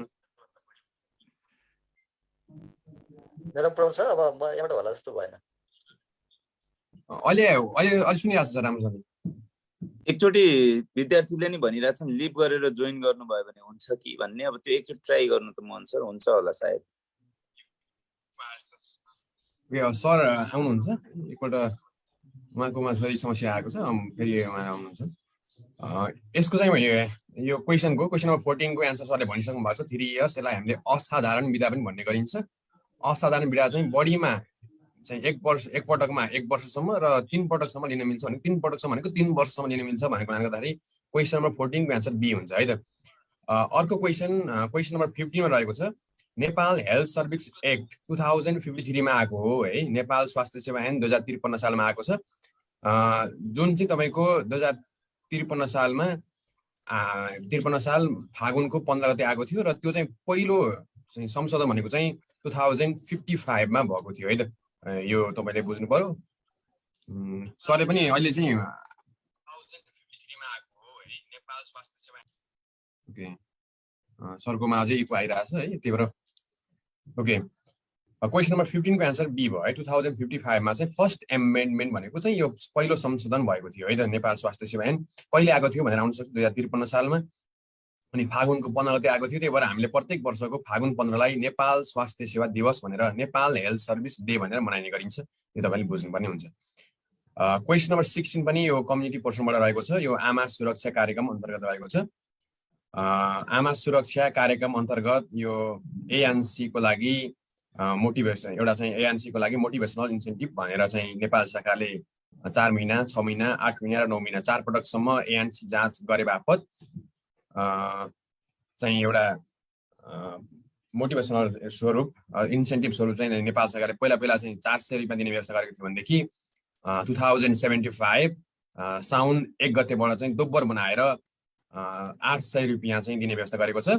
यसको लागि यो ANC को जुन मोटिभेसनल इन्सेन्टिभ जुन छ यसको लागि चाहिँ तपाईँ अनिवार्य रूपमा 4 महिना 6 महिना 8 महिना 9 महिना 4 पटक जाँच गर्नुपर्ने र अनिवार्य रूपमा स्वास्थ्य संस्थामा आएर कम्तीमा पनि फर्स्ट PNC भिजिट चाहिँ गरेपछि मात्रै तपाईँको चाहिँ यो ANC बापत जुन मोटिभेसनल इन्सेन्टिभ पाउँछ भनेर बुझ्नुपर्छ। यस्तै गरेर ट्रान्सपोर्ट इन्सेन्टिभ भनेर नेपाल सरकारले त्यो कार्यक्रम पनि रहेको छ, जसमा चाहिँ तराईतिर 1000 रुपियाँ, पहाडकोमा 2000 रुपियाँ र हिमालतिर 3000 रुपियाँ इन्भेस्टमेन्ट गरेको छ। त्यो चाहिँ छुट्टै कार्यक्रम भयो। अब यसमा चाहिँ क्लियरली रूपमा चाहिँ 4 पटकसम्म ANC जाँच गरेर स्वास्थ्य संस्थामा आएर डेलिभरी गराएपछि र पोस्टनाटल भिजिट गरेर कति पाउँछ भनेको छ।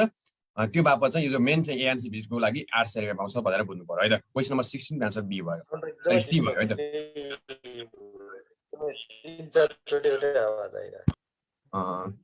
सर अहिले आवाज है अलिक मोहन सरको के भयो आवाज, के इको किन सल्भ भएन मोहन सर?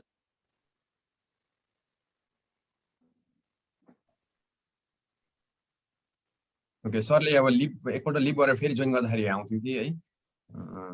ओके, मोहन सरले नभए कम्प्युटरबाट गर्दा नि हुन्थ्यो कि एकचोटि कम्प्युटरबाट लगइन गरे हुन्थ्यो कि के हुन्छ मोहन सर? सजिलो हुन्थ्यो भने त्यो गरे हुन्थ्यो कि? ओके सर, लिभ गरिरहनु भएको छ उहाँले। ओके ओके है त। यसपछि क्वेसन नम्बर 17 मा जाउँ है त।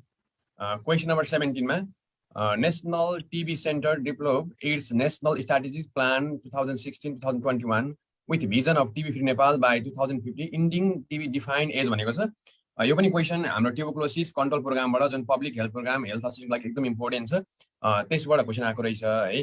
अनि टिभीलाई चाहिँ 2050 सम्ममा टिभी फ्री नेपाल बनाउने लक्ष्य रहेको छ नेपाल सरकारको, जुन अनुसार टिभी फ्री भनेको चाहिँ तपाईँको लेस देन 1 per 1 million भन्छ है।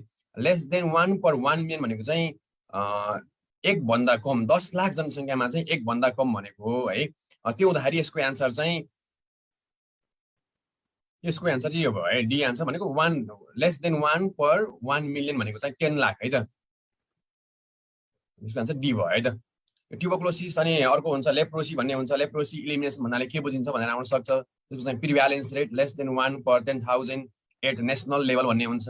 अर्को कालाजारको इलिमिनेसन भनेको के हो भनेर प्रश्न आउन सक्छ तपाईँहरूलाई है। कालाजारको इलिमिनेसन भन्नाले चाहिँ incidence rate less than 1 per 10,000 at district level भनेर भन्ने गर्छ है। र ट्युबरक्लोसिस चाहिँ के रहेछ त, lace than 1 per 10 lakh population भयो भने त्यसलाई चाहिँ टिभी फ्री अथवा टिभी इलिमिनेसन भएको भनेर भन्ने गरिन्छ। तपाईँलाई एकदमै बुझ्नुपर्ने कुरा के भने टिभीलाई चाहिँ 2050 AD सम्ममा नेपालबाट टिभी फ्री नेपाल बनाउने एउटा भिजन रहेको छ भनेर बुझ्नुपर्ने हुन्छ है त। यसपछि अर्को प्रश्न रहेको छ क्वेसन नम्बर 18 मा। यो पनि एउटा पब्लिक हेल्थ प्रोग्राम जुन हेल्थ असिस्टेन्टको one of the most important chapter रहेको छ, त्यसबाटै क्वेसन रहेको छ। District level health education programme was started from भनेको छ है। डिस्ट्रिक्ट लेभलको चाहिँ हेल्थ एजुकेसन प्रोग्राम कहिले सुरु भयो भन्ने छ। साथीहरूले पनि कमेन्ट गर्नु होला यसको लागि चाहिँ है, तपाईँले कमेन्ट पनि गरिरहनु भएको छ है। ओके है, साथीहरूले यहाँनिर लेखि पनि रहनु भएको छ। साथीहरूले बी पनि भन्नुभएको छ है, 2054 भन्नुभएको छ, ए पनि भन्नुभएको छ है।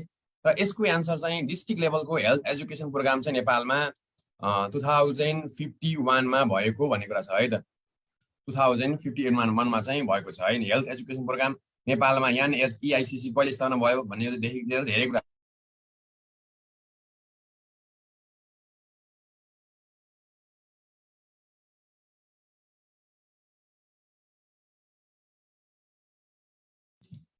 सर पनि आउनु भएको छ उहाँलाई पनि। ओके, सरले के भन्नुहुन्छ सर क्वेसन नम्बर 18 को मा? 18 को मा बल्ल एकदम राम्रो आयो मोहन सर। ल वेलकम ब्याक है मोहन सर, मजाले क्लियर सुनियो बल्ल, एकदम बेस्ट। अब चाहिँ फेरि सरको म्युट भएछ है। ओके, प्रोभिन्सियल लेभल भन्ने पनि छ, 3 tier गभर्नमेन्ट छ। त्यसले गर्दाखेरि अब यो त पुरानो क्वेसन हो, संघीय लेभलको क्वेसन आयो भने के अरे डिस्ट्रिक्ट लेभल भन्ने शब्द प्रयोग गर्थ्यो। अहिले चाहिँ हामी डिस्ट्रिक्ट लेभल चाहिँ भन्दैनौँ, अहिले local level, provincial level, central level मात्रै भन्छौँ। पहिला चाहिँ अब हिस्ट्रीसँग सम्बन्धित भावनाले जतिखेर चाहिँ हाम्रो 1993 मा national health education information and कम्युनिकेसनको इस्टाब्लिसमेन्ट भयो,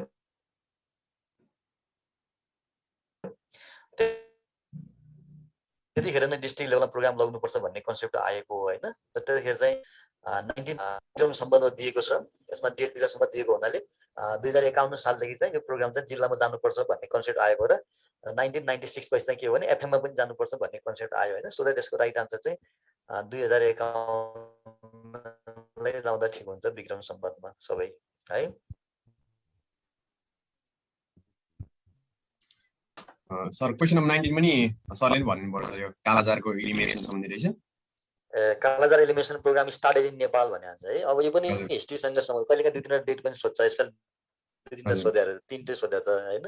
कालाजार एलिमिनेसन के हो तपाईँले अब पछि पनि कुरा गरौँला हामी होइन। त्यसलाई कालाजार एलिमिनेसन भन्ने लेस देन 1 इन्सिडेन्स चाहिँ डिस्ट्रिक्ट लेभलमा त्योभन्दा मुनि भयो भने कालाजार एलिमिनेसन भएको मान्छौँ। नेपालले एलिमिनेसन डिक्लेयर त भएको छैन।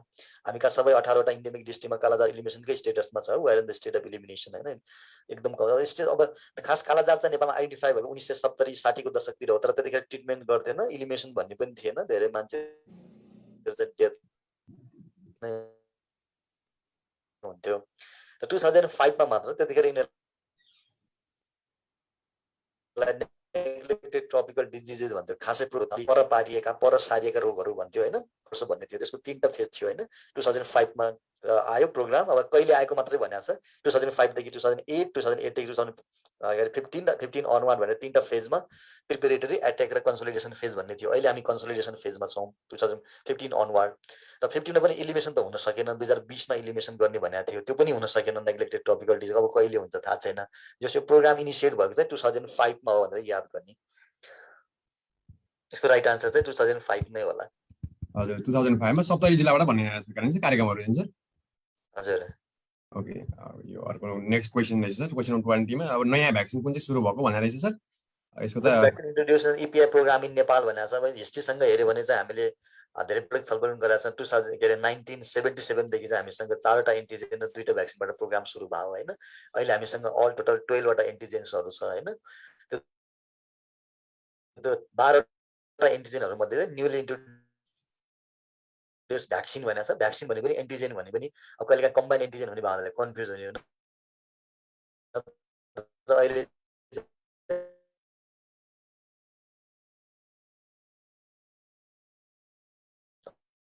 अलि अगाडि नै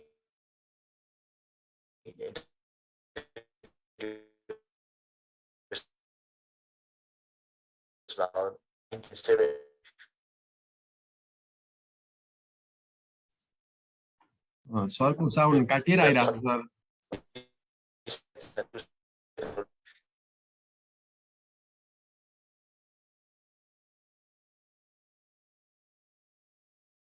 ओके ठिकै छ। सरको अलिकति थोरै काटिएर आयो आवाज, केही छैन साथीहरू है। यो न्युली भ्याक्सिन इन्ट्रोड्युस भनेको चाहिँ नेपालमा नयाँ भ्याक्सिन भनेको चाहिँ रोटा भाइरस भ्याक्सिन, जुन चाहिँ 2077 असार 18 गतेदेखि है नेपालमा रोटा भाइरस प्रोग्राम र सेनिटेसन प्रमोसन प्रोग्राम भन्ने 2टा कार्यक्रम सुरु भएको छ। भनेपछि नयाँ भ्याक्सिन भनेको चाहिँ रोटा भाइरस भयो है त। नेपालमा पोलियो भाइरस भनेको 2036-37 विक्रमसम्म 2036-37 मा नेपालमा पोलियो भ्याक्सिन जुन चाहिँ ओपिभी भ्याक्सिन भन्छ। यस्तै गरेर मिजल्स भ्याक्सिन पनि 2036 सालमै सुरु भएको हो है। डिपिटी खोप त 2034 सालमै सुरु भएको छ है त। ओके यस्तो छ। क्वेसन नम्बर 21 मा है त। क्वेसन नम्बर 21 मा अब सरले पनि हाम्रो मोहन सर पनि थोरै नेटवर्कको समस्याको कारणले गर्दा थोरै विक भइरहेछ सरको चाहिँ नेटवर्कमा, त्यही भएर चाहिँ समस्या भइरहेछ। त्यही पनि म कन्टिन्यू गर्छु। Which is the most common spacing method of family planning in Nepal भनेको छ। नेपालको महिलाहरूले मोस्ट एक्सेप्टेबल कन्ट्रासेप्टिभ भनेर हामीले नेपालको चाहिँ डिपो प्रोभेराले, यो सिम्पल कुरा छ हेर्नुहोस् है। यो स्पेसिङ भनेको छ, क्वेसन एकदमै सिम्पल छ है। धेरै हेर्नुहोस् न, म spacing method of family planning most common भनेको छ र स्पेसिङ पनि भनेको लाग्दा यसमा केही डाउटै हुनु परेन तपाईँहरूले।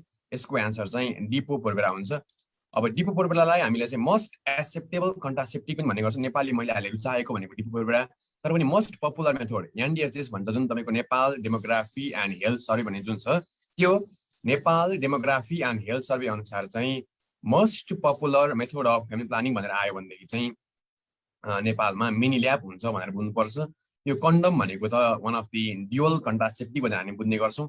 ड्युअल कन्ट्रासेप्टिभ जसले चाहिँ तपाईँको एउटा फ्यामिली प्लानिङको काम गर्ने र सेक्सुअली ट्रान्समिटेड डिजिजबाट पनि बचाउने भयो। भ्यासेक्टोमीलाई हामीले कस्ट इफेक्टिभ कन्ट्रासेप्टिभ रूपमा लिने गर्छौँ है। यी कुराहरू तपाईँले बुझ्नुपर्ने हुन्छ। क्वेसन नम्बर 21 को एन्सर डी हुन्छ। यसपछि क्वेसन नम्बर 22 मा the latest national HIV strategic plan has been developed for a period of भनेको छ।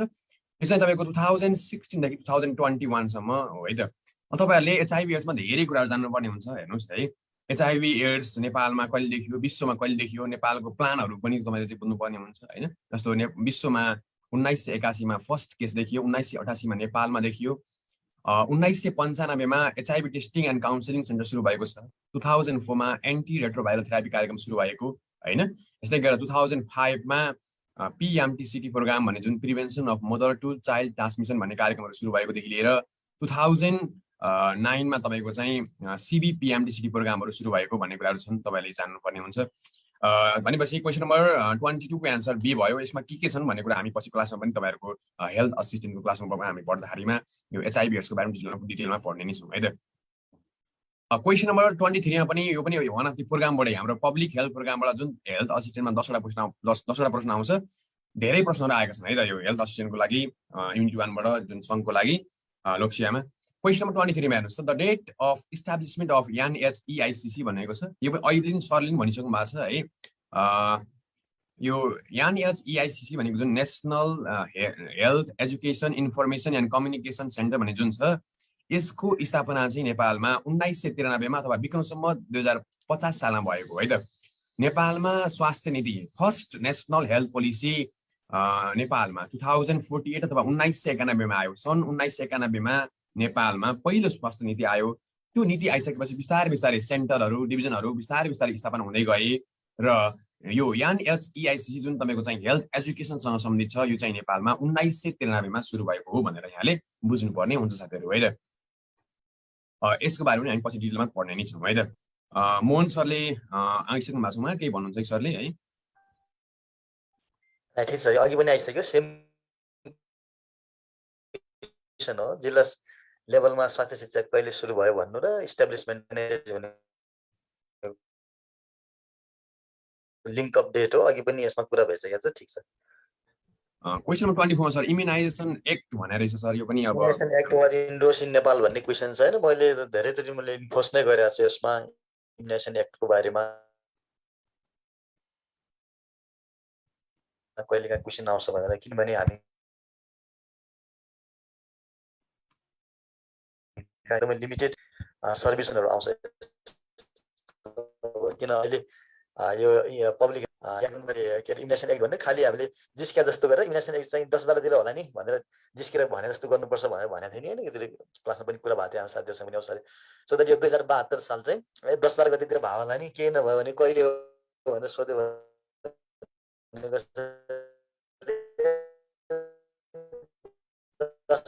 12 गते होला नि भनेर हामी जिस्किया जस्तो गर्छौँ नि होइन। सो त्यसमा याद गरेर साल 2016 चाहिँ यसको लागि एकदमै इम्पोर्टेन्ट हो। यो नेपालमा खोप इन आएको होइन। यो चाहिँ यो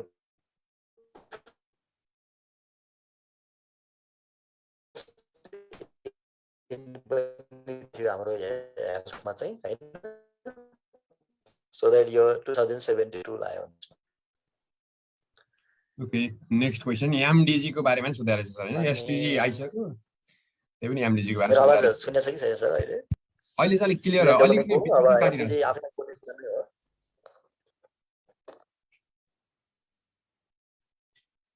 ओके, सुनिहाल्छु सर, हजुरले भन्नु सर।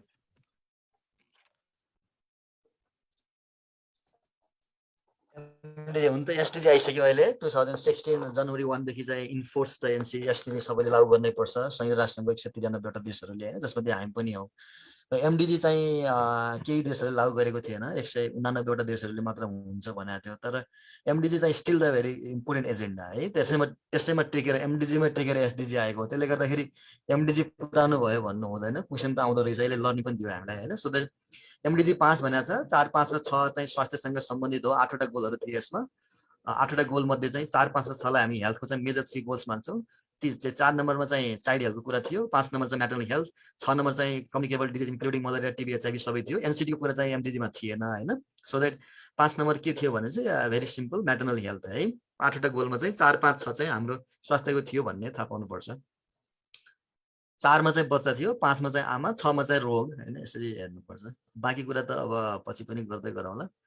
आज यसो इक्जाम यसो मात्रै।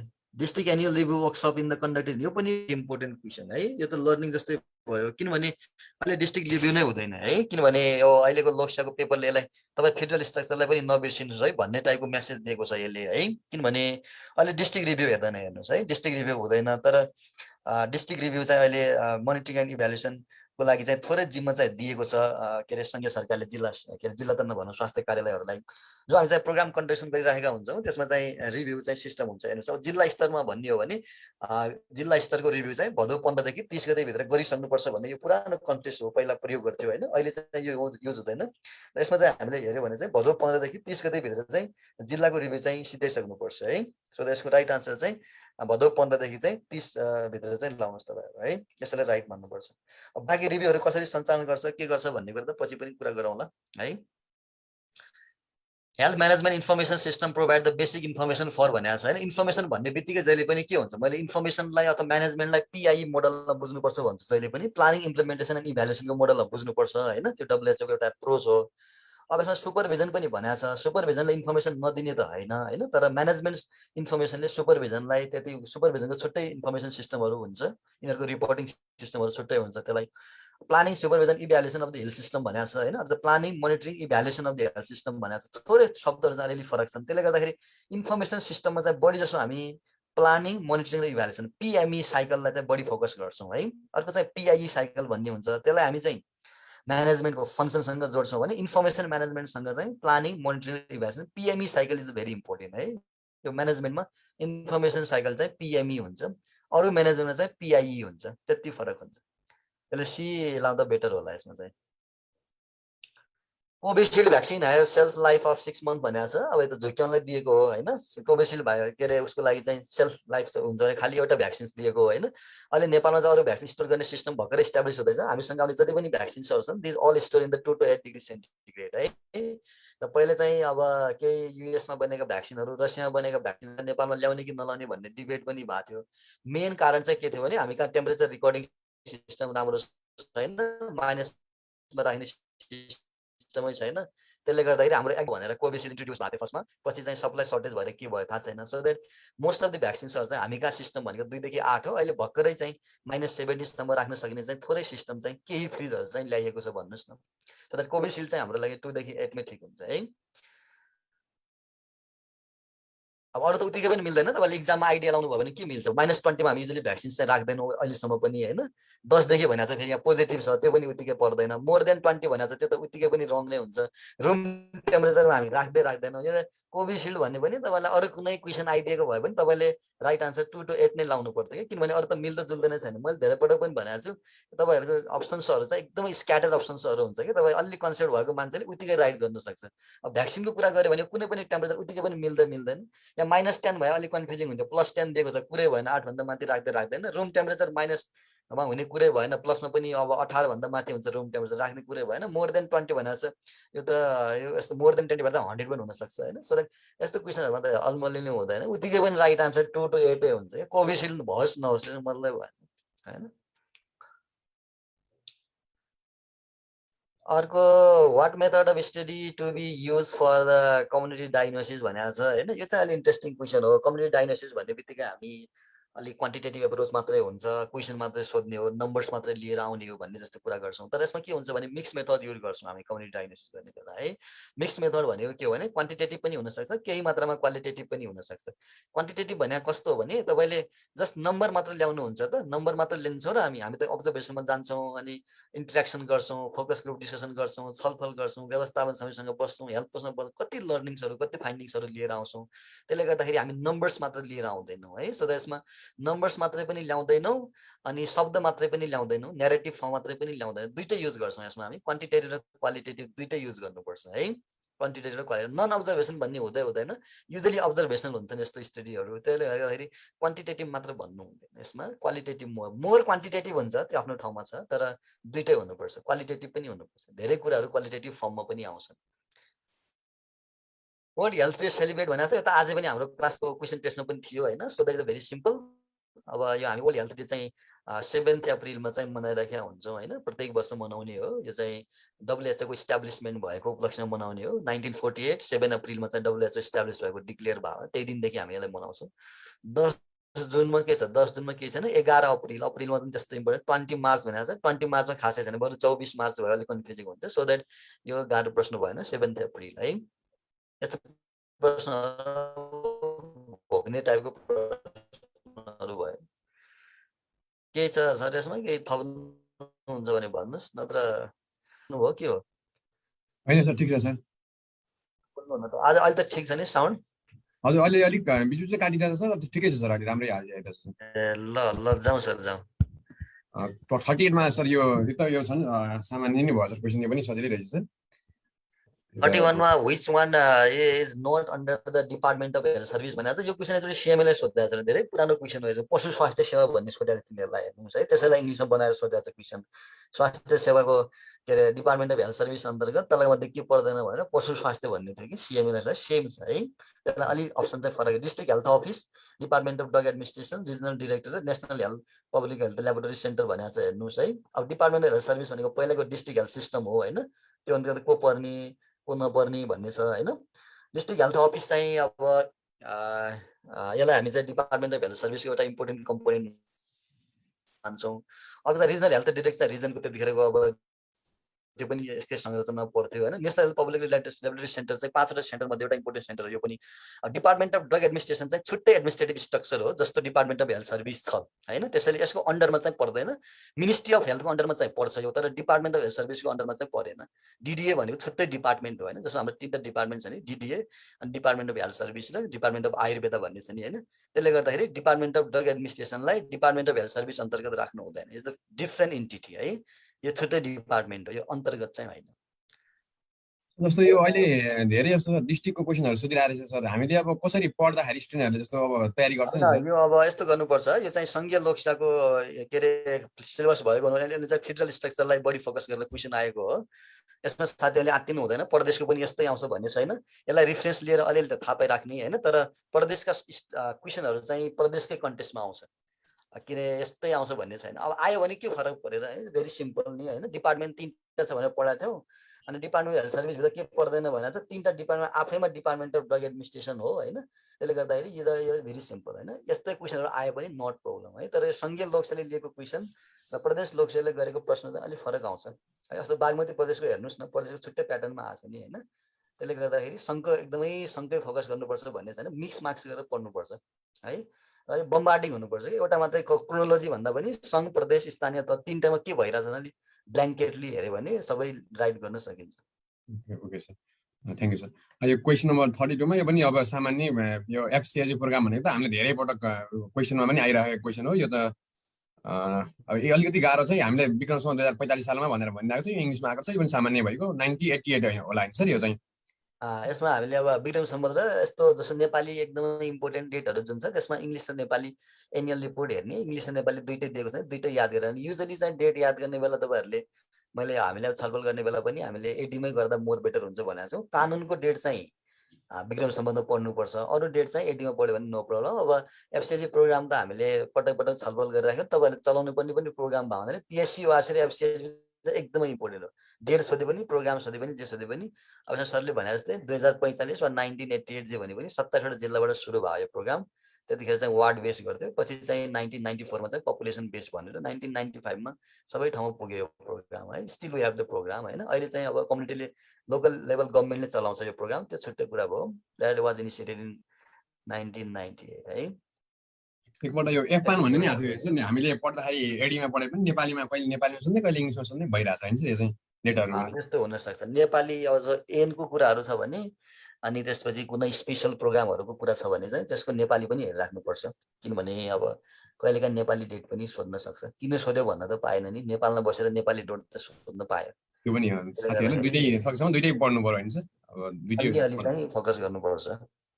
अब यिनीहरूलाई ग्याप हेर्नुहोस् न, क्वेसन एकछिन माथि गर्नु न, यिनीहरूलाई डेट पढ्दा कसरी ग्याप हेर्नुहोस् न। 1998 भनेको छ, 1968 भनेको छ, 1978 भनेको, 10 वर्षको ग्याप छ।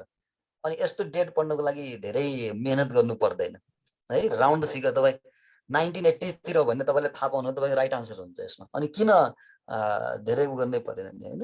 अब तपाईँ 57 वर्ष जोड्नुहोस्, यसमा नेपाली डेट आइहाल्यो। 57 वर्ष जोड्यो भने तपाईँ 78, 68, 58 त्यत्रो फरक पर्दै पर्दैन। ल 88 को ठाउँमा 89 आउला अरे जोड्ने बेलामा मिस्टेक भयो महिना छैन जोड्दा भने। त्यसले गर्दाखेरि यो डेटमा चाहिँ हामीले धेरै उ गर्नु हुँदैन। तपाईँलाई एकदम स्क्याटर अप्सनहरू आइरहेको हुन्छ जो चाहिँ मिल्दैन अर्कोसँग। त्यसको राइट आन्सर यो हो भनेर अरूसँग हेर्नै पर्दैन।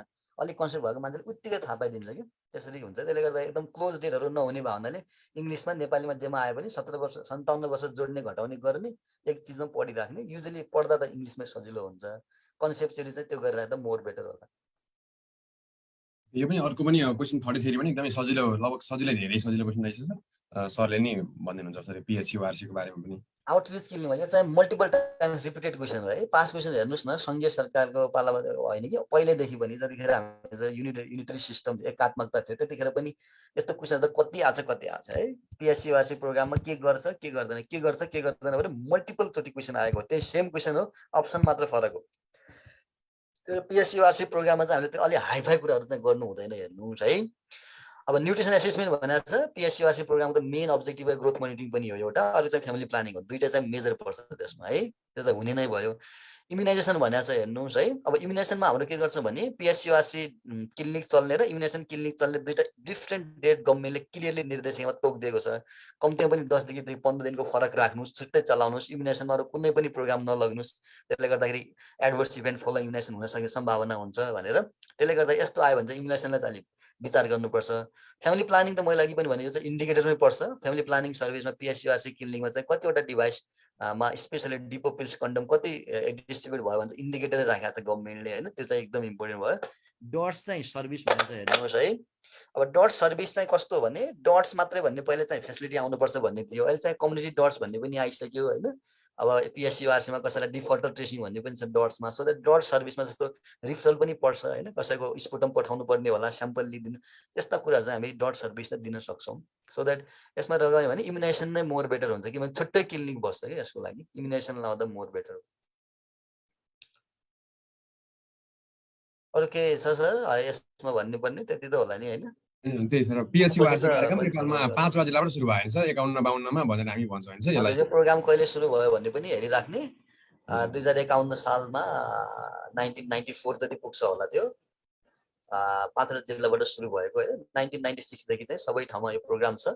अब अहिले चाहिँ यो प्रोग्राम स्थानीय सरकारलाई दिएको छ होइन। अब ठ्याक्कै पहिला जस्तो भने जस्तो त प्रोग्राम त हुँदैन, तर जस गाइडलाइन पनि डिभाइस भएको छैन कम्युनिटी लेभलमा के गर्ने भनेर। जस पुरानै बेसिसमा सम्बन्धित ओडाको अलिक टाढा गएर पहिला जस्तो 1 देखि 3 ठाउँमा राख्ने भन्ने, त्यही अरू कन्डिसन खासै चेन्ज छैन। Okay sir. यो अब अर्को यो पनि धेरै पटक आइरहेको छ नि कन्फर्मेटिभ टेस्ट फर एड्स भनेको त त्यो बारम्बार हामीले पनि टेस्ट गर्दाखेरि पनि धेरै पटक आएको दुईटा क्वेसन रहेछ सर। यो इएलबिए भएको छ, यो एलाइजा टेस्ट भन्ने हो सर। यो एलाइजा टेस्ट भन्ने होला, यो मिस्टेक भयो, टाइपिङ मिस्टेक भएको रहेछ। यसमा त धेरै यो पनि धेरै पटक सोधेको प्रश्न पर्छ हेर्नुहोस् है। कन्फर्मेटिभ टेस्ट अफ एचआइभी के हो भनेर। अब आजभन्दा कन्फर्मेटिभ टेस्ट चाहिँ नयाँ पनि आए, नआएका त होइनन् होइन। अहिले त अब एकदमै कन्फर्मेटिभ टेस्टमा चाहिँ P24 एन्टिजेन टेस्ट भनेर आछ होइन। त्यो चाहिँ के अरे अझै राम्रो टेस्टको रूपमा प्रयोग गरिन्छ होइन। के अरे अरू चाहिँ अब वेस्टर्न इएलबिए भन्ने टेस्ट पनि एचआइभीमा त हुँदैन। इएलबिए टेस्ट चाहिँ भाइरल टेस्ट चाहिँ हो होइन। एलाइजा पनि हुन्छ, एलाइजालाई हामी स्क्रिनिङ मान्छौँ। इएलबिए टेस्ट भन्ने आफैमा पनि हुन्छ। इएलबिए चाहिँ one of the PCR technology. यो चाहिँ जस्तो यो भाइरल आइसोलेसनमा जस्तो पिसिआरमा जस्तो कोभिडकै लागि पनि यस्तो टेस्टहरू प्रयोग गर्न सकिन्छ होइन। अरूमा पनि जस्तो इबोला भाइरल डिजिज यस्तोमा पनि प्रयोग गर्न सकिन्छ त्यस्ता टेस्टहरू पनि। त यो चाहिँ खासै युज हुँदैन होइन। हामी चाहिँ आरटिपिसिआर बढी गर्छौँ भाइरल डिजिजहरूमा, रियल टाइम पिसिआर टेस्ट भन्छ। वेस्टर्न ब्लड टेस्ट त दुईटा गर्छ एचआइभी अनि त स्क्रिनिङ है। तपाईँ कुनै पनि भेसिटी क्लिनिकमा जानु भने तपाईँलाई दुईटा जाँच गर्छ। सुरुमा चाहिँ तपाईँलाई एलाइजा गर्छ, एलाइजा स्क्रिनिङ होइन। जुनसुकै पनिलाई गर्ने भनेको हामीले सुरुमा एलाइजा नै गर्ने हो। जस्तो कहिलेकाहीँ इक्जाममा प्रेग्नेन्सीमा के गर्छ भने वेस्टर्न ब्लड लाउनु हुँदैन, सुरुमा चाहिँ हामी एलाइजा नै गर्छौँ जसलाई पनि होइन। एलाइजा पोजिटिभ आयो भने त्यसपछि मात्र सेकेन्ड किटमा जान्छौँ। फर्स्ट किट पोजिटिभ आयो भने सेकेन्ड किटमा जान्छौँ। फर्स्ट किटमा के हुन्छ भने फर्स्ट किटले के भन्छ भने नेगेटिभलाई पोजिटिभ चाहिँ कहिले पनि भन्दैन, तर पोजिटिभलाई नेगेटिभ चाहिँ भन्न सक्छ कहिले है। त्यस्तो हुने भावनाले हामी कन्फर्म गर्न गर्नको लागि अर्को टेस्टमा जान्छौँ, त्यो चाहिँ वेस्टर्न ब्लड टेस्ट हो, यो चाहिँ कन्फर्मेटरी हो होइन। अब यो चाहिँ एन्टिबडी टेस्ट भयो हुनाले तुरुन्तै आइडेन्टिफाई त हुँदैन, अलिक टाइम लाग्छ होइन, केही समय लाग्छ। जस्तो सेरो कन्भर्जन पिरियड भन्छ, 13 हप्ता चाहिँ कम्ती, 12 हप्ता चाहिँ कम्तीमा लाग्छ, त्यसपछि पोजिटिभ आउँछ। आजभोलि चाहिँ के भयो भने मान्छेहरू एकदम आत्तिन लाग्यो होइन, एन्टिबडी त बन्न टाइम लाग्ने भयो हुनाले ढिला टेस्ट आउने भयो होइन। त्यसले गर्दा के गर्ने त भने बेस्ट टेस्ट भने antigen test, so that nowadays P24 antigen test भन्ने प्रयोग गर्छ। यसमा त्यो चाहिँ दिएको छैन है। साउदर्न ब्लड टेस्टहरू पनि गर्छ है, यो पनि अब टेस्टमै पर्छ, यो हामी लेबोरेटरी टेस्टमा चाहिँ गर्ने टेस्ट नै हो। तर हामी यसमा कन्फर्मेटरीको हिसाबमा चाहिँ यो वेस्टर्न ब्लड नै गरिराखेका हुन्छ है। साउदर्न ब्लड टेस्टहरू पनि गर्न चाहिँ गर्छन्, यो पनि वान अफ द टेक्निक चाहिँ हो है। साउदर्न ब्लडमा चाहिँ डिएनए मोलिक्युल्सहरू हेर्ने काम हुन्छ, तर हामी कहाँ चाहिँ अब वेस्टर्न ब्लड बढी प्रयोग गर्छ यसमा है। साउदर्न ब्लड टेक्निकहरू पनि हुन्छ, नहुने चाहिँ होइन, यो पनि लेबोरेटरी नै हो। अर्को चाहिँ डिक्रिज T4 T8 भनेको छ, यो चाहिँ हामी उसमा एन्टी रेट्रोभाइरल थेरापीमा राखेको बिरामीलाई चाहिँ उसको प्रोग्रेस कस्तो भइरहेछ कि भनेर हेर्नको लागि चाहिँ CD4 र CD उसको चाहिँ हेर्छौँ। तर यसमा T3 T8 भनेर दिएको छ, यसमा CD भन्न खोजा हो कि अब यो चाहिँ मैले बुझेन, सो यो त उत्तिकै पनि रङ भइहाल्यो होइन। बरु अब अरू कुनै दिएको भयो कि भने जस्तो P24 यस्तो दिएको भए कन्फ्युजिङ हुन्थ्यो होइन। अब यसमा हामी सजिलै वेस्टर्न ब्लड टेस्ट चाहिँ लाउन सक्छौँ है। ओके सर, साथीले यहाँनिर सोध्नु भएको रहेछ एलाइजा टेस्ट र वेस्टर्न ब्लड टेस्ट दुइटै आयो भने के लाउने भन्नुभएको रहेछ। त्यसमा त अब हामीले त सरले पनि भनिसक्नु भएको छ, स्क्रिनिङको लागि हामीले एलाइजा टेस्ट प्रयोग गर्ने र वेस्टर्न ब्लड कन्फर्मेटरी लागि प्रयोग गर्ने भनेर चाहिँ हो। वेस्टर्न एलाइजा नयाँ मान्छे हामी दुइटै गर्नुपर्छ, एलाइजा गर्ने त्यसपछि वेस्टर्नमा आउने। एलाइजा नेगेटिभ आयो भने घर पठाइदिने, एलाइजा पोजिटिभ आयो भने वेस्टर्न गर्ने। अब एलाइजा गर्नै पर्दैन भन्ने चाहिँ छँदै छैन, हाम्रो गाइडलाइनले के भन्छ एलाइजा गर्नै पर्छ, दुईटा टेस्ट गर्नै पर्छ एचआइभीमा है। एचआइभी पोजिटिभ र नेगेटिभ भन्नु त अलिक गाह्रो कुरा छ नि होइन, त्यसैले गर्नै पर्छ। ओके सर, क्वेसन नम्बर 34 35मा यो पनि हाम्रो पब्लिक हेल्थ प्रोग्रामबाटै आएको रहेछ सर। यसमा यो के अरे यो T4 T8 भनेको चाहिँ CD4 कै रेसियोहरू हेर्दो रहेछ, तर यो चाहिँ उसमा के अरे एचआइभी को प्रोग्रेस हेर्नको लागि, ट्रिटमेन्ट प्रोग्रेस भन्नुहोस् न होइन। त्यही भएर यो एचआइभी को डायग्नोसिससँग सम्बन्धित भयो भने त्यो त डायग्नोसिस भइसक्यो मान्छे, पछि यो कुरा भयो। Which of the following disease is the elimination programme भनेको छ होइन। यो पनि अब इलिमिनेसनको फेजमा रहेका डिफ्रेन्ट डिजिजहरूको बारेमा कुरा गरे हो हेर्नुहोस् है। अब इलिमिनेसन फेजमा त अब अहिले पनि 35 एजेन्डा भनेर टी पनि इलिमिनेसनतिर लाग्ने भन्ने पनि छ, नभएको त होइन होइन। अब मरास्मस इलिमिनेसन भन्ने त हुँदैन होइन। अब प्रोटिन मार्च न्युट्रिसनल प्रोब्लम हो, यसमा धेरै छलफल भएन, यो त इलिमिनेसनसँग जोड्नु हुँदैन यसलाई। निमोनिया इलिमिनेसन भन्ने पनि हुँदैन होइन। अब दुईटा डिजिज मात्र यसमा कमन भयो क्या, टिबी र मेजर्समा को ल्याउने भन्ने होइन। अब टिबी चाहिँ हामीले अलि फरक तरिकाले हेरिराखेका छौँ होइन, अलि ढिला पनि भयो त्यो होइन। अब इमिडिएटली चाहिँ हामीसँग मिजल इलिमिनेसन फेज नै सुरु भइसक्यो र 2023मा चाहिँ मिजललाई इलिमिनेसन गर्ने भनेर टार्गेट सेट भएर एक्टिभिटी पनि गइसक्यो। 2019मा पनि गर्ने भनेको नभएको हुनाले मोर बेटर आन्सर चाहिँ मिजल लाउँदा ठिक हुन्छ। तर टिबी इलिमिनेसन भन्ने पनि नभएको चाहिँ होइन, टिबी इलिमिनेसन पनि प्रोग्राम त छ, तर हामी मिजललाई मोर फोकस गरौँ यसमा है। 36मा यो पनि अब हाम्रो एपिडेमियोलोजीबाट क्वेसन रहेको छ, सरले भन्नुहुन्छ यसलाई पनि। एपिडेमियोलोजिकल ट्राइडमा के पर्छ भने त यो त हामीले हिजो अस्ति छलफल गराउने बेला पनि यस्तो क्वेसन त धेरैपट्टि छलफल पनि भएको छ होइन। एजेन्ट, होस्ट र इन्भाइरोमेन्ट तीनटा कुरा पर्ने हो त्यसमा होइन। यसमा चाहिँ ब्याक्टेरियल एजेन्ट भनेको छ, ब्याक्टेरियल एजेन्ट चाहिँ पर्यो, इन्भाइरोमेन्ट पनि पर्यो, अब अर्को चाहिँ होस्ट पर्यो है। अब बाँकी रहेको चाहिँ क्यारियर भयो, क्यारियर पनि आफैमा होस्ट त हो होइन, तर अहिले लिटरल कुरा गर्यो कि त्यसले गर्दाखेरि क्यारियरलाई चाहिँ इन्क्लुड नगरौँ होइन। अरू सेन्टरतिर के पर्छ यस्तो भन्ने क्वेसन आयो भने चाहिँ अलिक कन्फ्युजिङ हुन्छ। क्यारियरहरूलाई हामी यसमा ट्राइडमा इन्क्लुड गर्दैन, किनभने ट्राइड भनेर चाहिँ न्यू इन्फेक्सनको लागि हो कि खास, एउटा मान्छेबाट अर्को मान्छेमा इन्फेक्सन जानको लागि चाहिँ के चिजको इन्टरेक्सन हुन्छ भन्ने कुराबाट आएको हो यो कन्सेप्ट।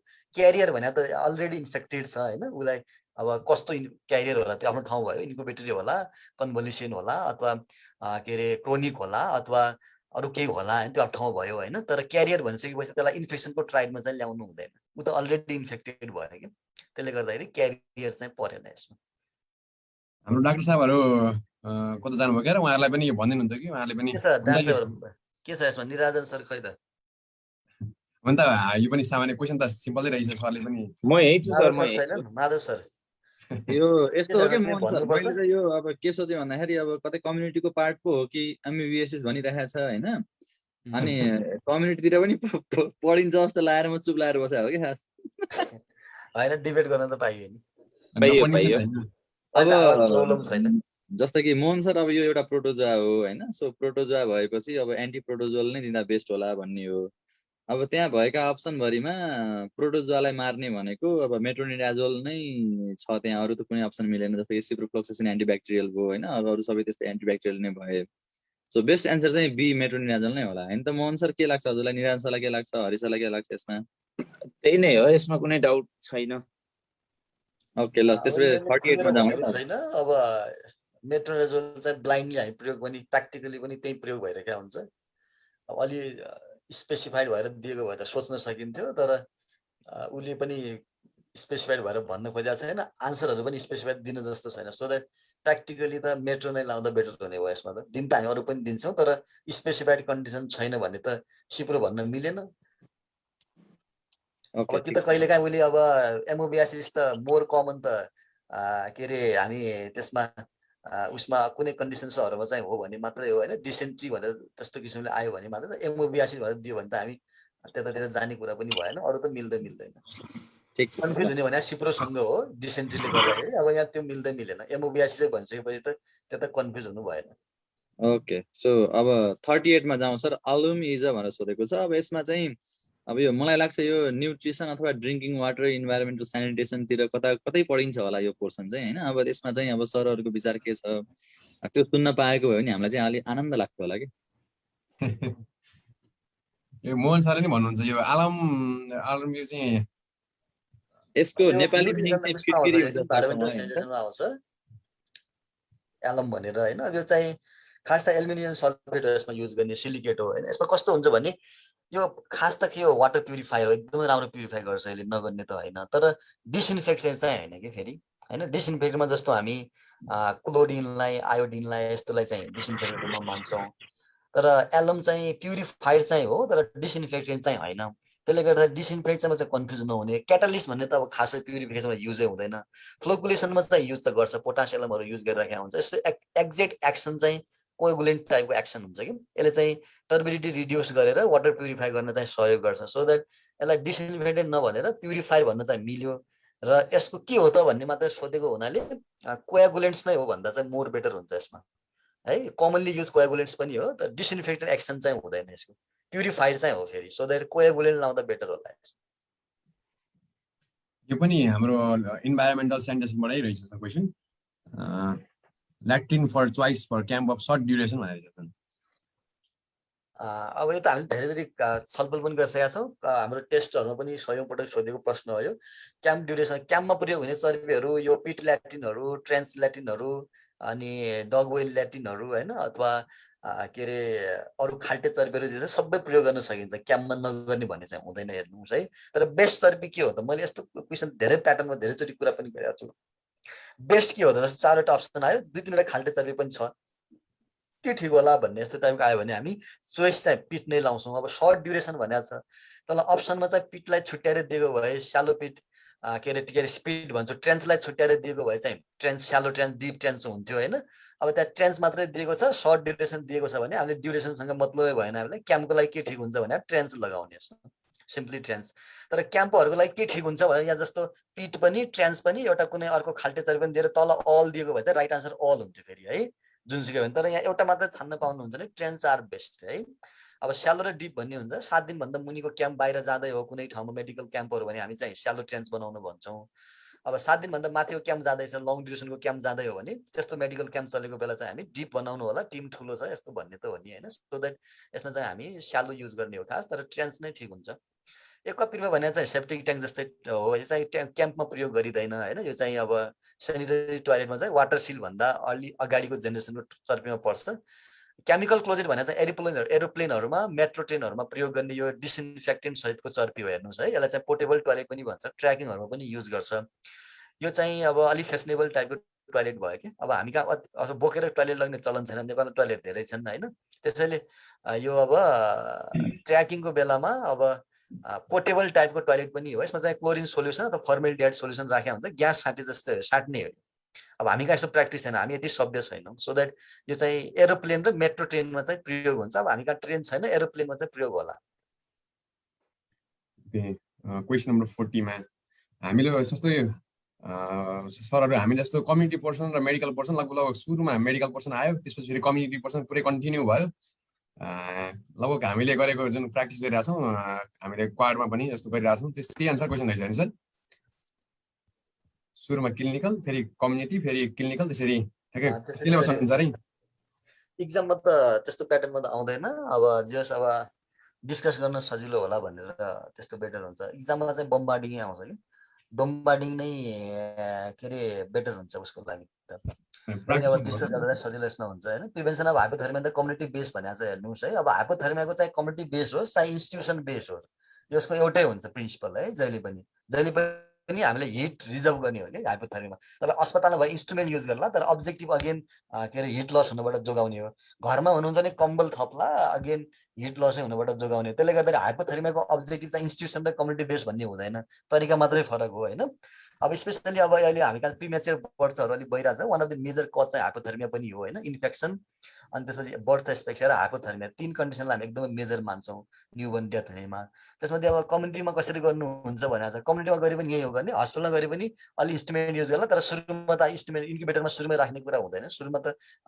कम्बलै थप्छ बेरेरै राख्ने हो होइन इन्स्योर एडिक्वेट ब्रेस्ट फिडिङ भनेको छ यो पनि राइट हुन्छ हेर्नुहोस् है किनभने हाइपोथर्मिया भयो भने बच्चा हाइपोग्लाइसिमिया जाने चान्स एकदम धेरै हुन्छ है उत्तिकै पनि न्युबर्नहरू त हाइपोग्लाइसिमिया जान्छ तिनीहरू हाइपोथर्मिया भने झन् हाइपोग्लाइसिमिया जान्छ होइन 60 भन्दा पनि मुनि गइदिन्छ कहिले त 40 भन्दा पनि मुनि गइदिन्छ सिभियर हाइपोग्लाइसिमिया हुन्छ त्यसले गर्दाखेरि फ्रिक्वेन्ट फिडिङ भन्छ क्या यसमा 2-2 घन्टामा फिडिङ गराइराख्नुपर्छ किनभने पेट सानो छ हिट ट्र्याप गर्न सक्दैन अनि हिट ब्यालेन्स गर्नको लागि चाहिँ लस भएको भयो हुन्छ सिभियर हाइपोग्लाइसिमिया जान्छ त्यसले गर्दा त्यो कुरा चाहिँ थिङ्क गर्नुपर्छ त्यसले गर्दा ब्रेस्ट फिडिङ पनि राम्रो हो यसमा गर्नुपर्छ यो पनि मिल्छ अर्को चाहिँ कंगारो मदर केयर भनेको छ कंगारो मदर केयर अहिले हामी यस्तो शब्द प्रयोग नगर्ने भनेको छ जस यिनीहरूले प्रयोग गरे केएमसी भन्छ यसलाई हामीले चाहिँ मायाको अङ्गालो भन्ने भनेको छ यसलाई एसटीएससी भन्छ स्किन टु स्किन कन्ट्याक्ट त्यो चाहिँ सबभन्दा राम्रो र सजिलो र इजिली गर्न सकिने एप्रोचमा पर्छ सबै लो बर्थ वेट बेबीहरूलाई हाइपोथर्मियाबाट बचाउनको लागि कंगारो मदर केयर गर्नै पर्छ आमाको नाङ्गो छातीमा बच्चाको नाङ्गो छाती कम्तीमा 45 मिनट टाँस्नुपर्छ र 2500 ग्रामभन्दा माथि हुन्जेलसम्म चाहिँ उसलाई जतिखेर आवश्यक पर्यो त्यतिखेर केएमसीमा राख्ने हो यसलाई स्किन टु स्किन कन्ट्याक्ट अथवा मायाको अङ्गालो भन्ने हुन्छ यो पनि मिल्छ अर्को चाहिँ किपिङ द रुम वार्म भनेको छ यो त हामीले धेरैचोटि क्वेसन पनि राखेका छौँ डेलिभरी रुमको टेम्परेचर कति हुनुपर्छ भनेर होइन कोठाको टेम्परेचर चाहिँ 25 देखि 28 भने कम्फर्टेबल टेम्परेचर हो होइन त्यसले गर्दा जाडोमा एसी लगायो भने हामी 26-27 तिर लगाइरहेका हुन्छ द बेस्ट टेम्परेचर होइन सो यस्तो झन् राम्रो भयो एसी छ भने त झन् राम्रो भयो तर हाम्रो आइएमसीआई गाइडलाइनले यस्तो एसी सेसीको कुरा गर्दैन हाम्रो आइएमसीआई गाइडलाइनले चाहिँ कम्बल थप्नुहोस् भनेर चाहिँ एउटा एक्स्ट्रा कम्बल दिने रुम तातो बनाउने अथवा तातो हुने कुराहरू प्रमोट गर्नुहोस् भनेर चाहिँ होइन कसरी हुने हो सो यो सबै लाउँदा ठिक हुन्छ यसमा त दिस अल इन्क्लुडेड है यसमा चाहिँ सबै लाउनुपर्छ यो सबै मिल्छ यसमा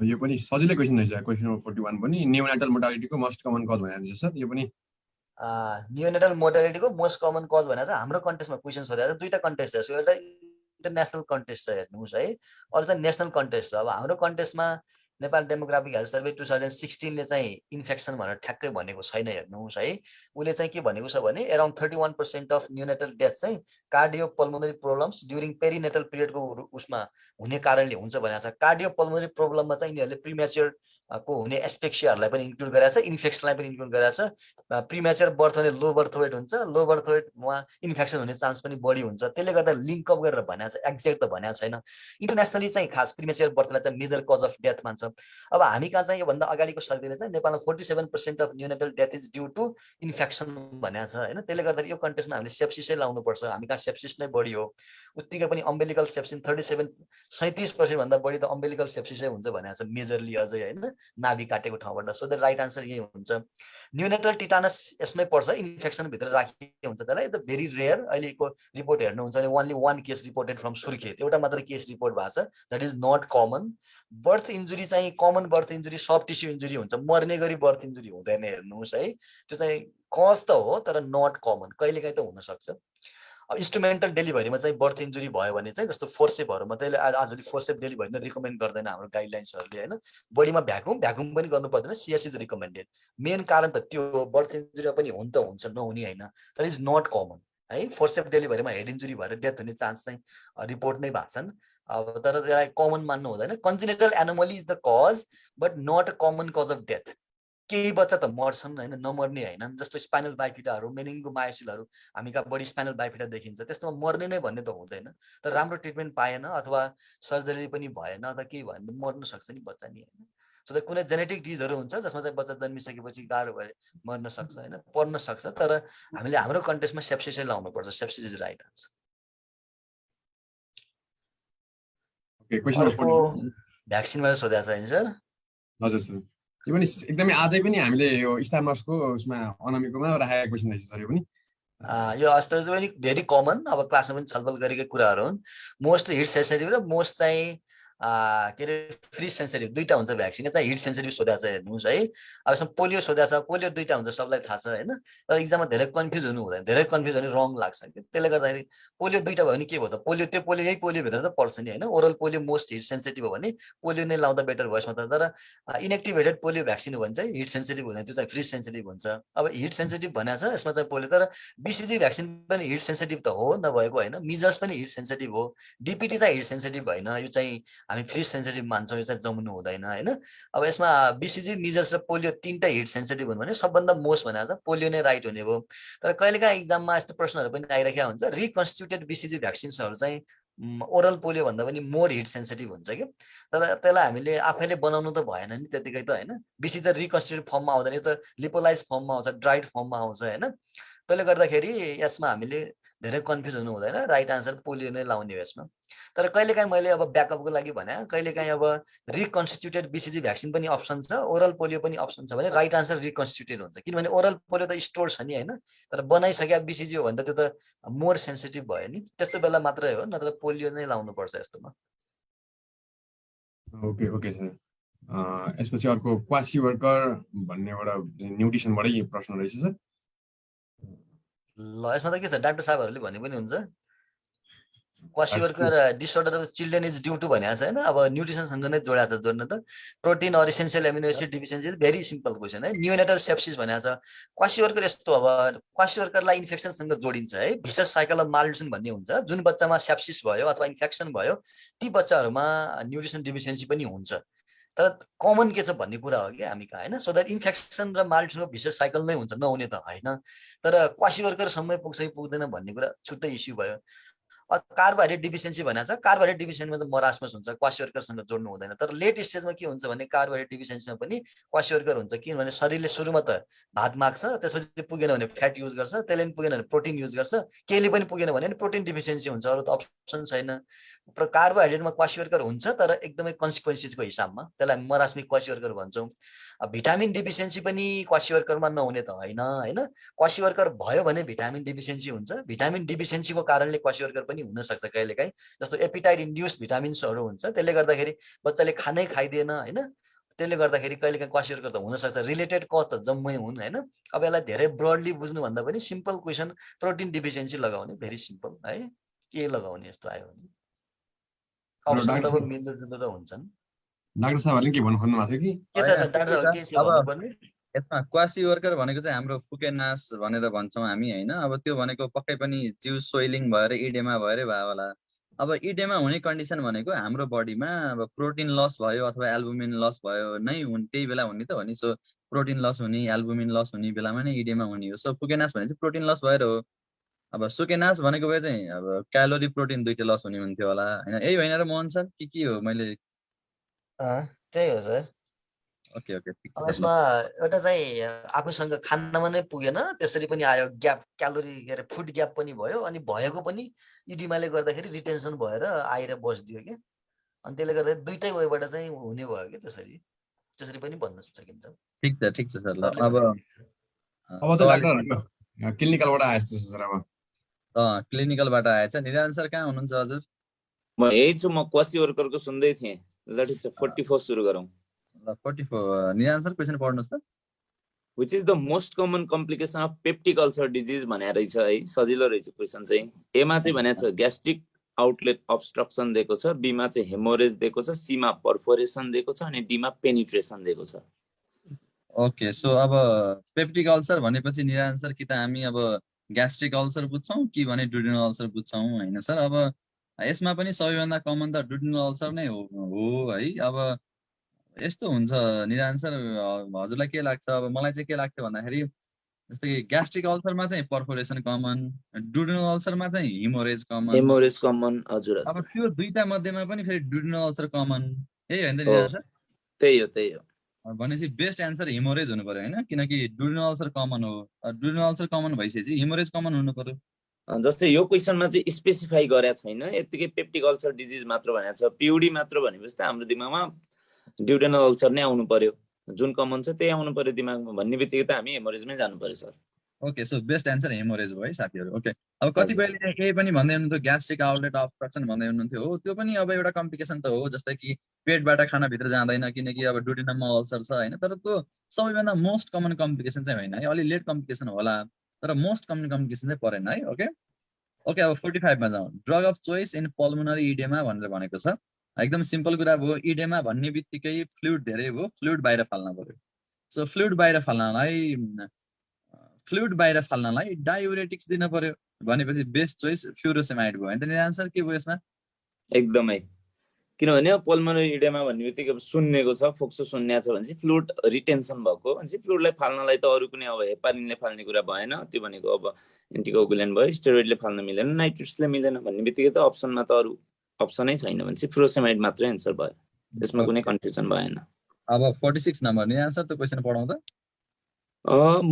the most common cause of epistaxis is भनेर रहेछ। अनि अप्सन ए मा दिएको रहेछ टाइफोइड फिभर, बी मा दिएको रहेछ नोज पिकिङ लेखेको छ यसमा, ठिकै छ, नोज पिकिङ। अनि सी मा हाइपरटेन्सन र डी मा क्यान्सर दिएको रहेछ। अब इपिस्ट्याक्सिस भन्ने बित्तिकै दुई किसिमको हुन्छ, एन्टेरियर र पोस्टेरियर इपिस्ट्याक्सिस हुन्छ। पोस्टेरियर भनेको चाहिँ जेनरली अलिकति भेनस ब्लडहरूबाट चाहिँ हुने हो, त्यसलाई चाहिँ हामी वुड्रफ प्लेक्सस भन्छौँ, जुन चाहिँ अलि एल्डरली पिपलमा हुन्छ, जसमा एथेरोस्क्लेरोटिक ब्लड भेसल्सहरू भएको अथवा हाइपरटेन्सन भएको कन्डिसनमा हुने हो। तर त्यो पोस्टेरियर इपिस्ट्याक्सिस भन्दा चाहिँ बढी कमन चाहिँ हाम्रो एन्टेरियर इपिस्ट्याक्सिस हुन्छ, जुन हाम्रो नेजल सेप्टमको अलि तल अगाडिको भागमा हुन्छ, एन्टेरो इन्फेरियर पार्टमा हुन्छ। अनि त्यहाँ चाहिँ एउटा हाम्रो आर्टेरियल ब्लड भेसल्सहरूले एउटा सानो प्लेक्सस बनाएको हुन्छ, त्यो सानो हुन्छ, त्यही भएर त्यो एरियालाई हामी लिटल्स एरिया भन्छौँ। अनि त्यो प्लेक्ससलाई चाहिँ हामी केसलब्याक्स प्लेक्सस भन्छौँ। त्यो एरियामा चाहिँ बच्चाले के गर्छ भन्दा अलिकति नाक कोट्टाउने काम गर्छ कि। हुन चाहिँ most common cause of anterior epistaxis भनेको चाहिँ इडियोप्याथिक हुन्छ। जस्तै कस्तो भने जस्तै एकदमै ड्राई हावामा बस्दा कि सुक्खा रुममा, अलिकति तातो रुममा बस्दाखेरि नाकहरू अलिकति सुक्खा भएर अनि ब्लिडिङ हुने पनि कन्डिसन हुन्छ।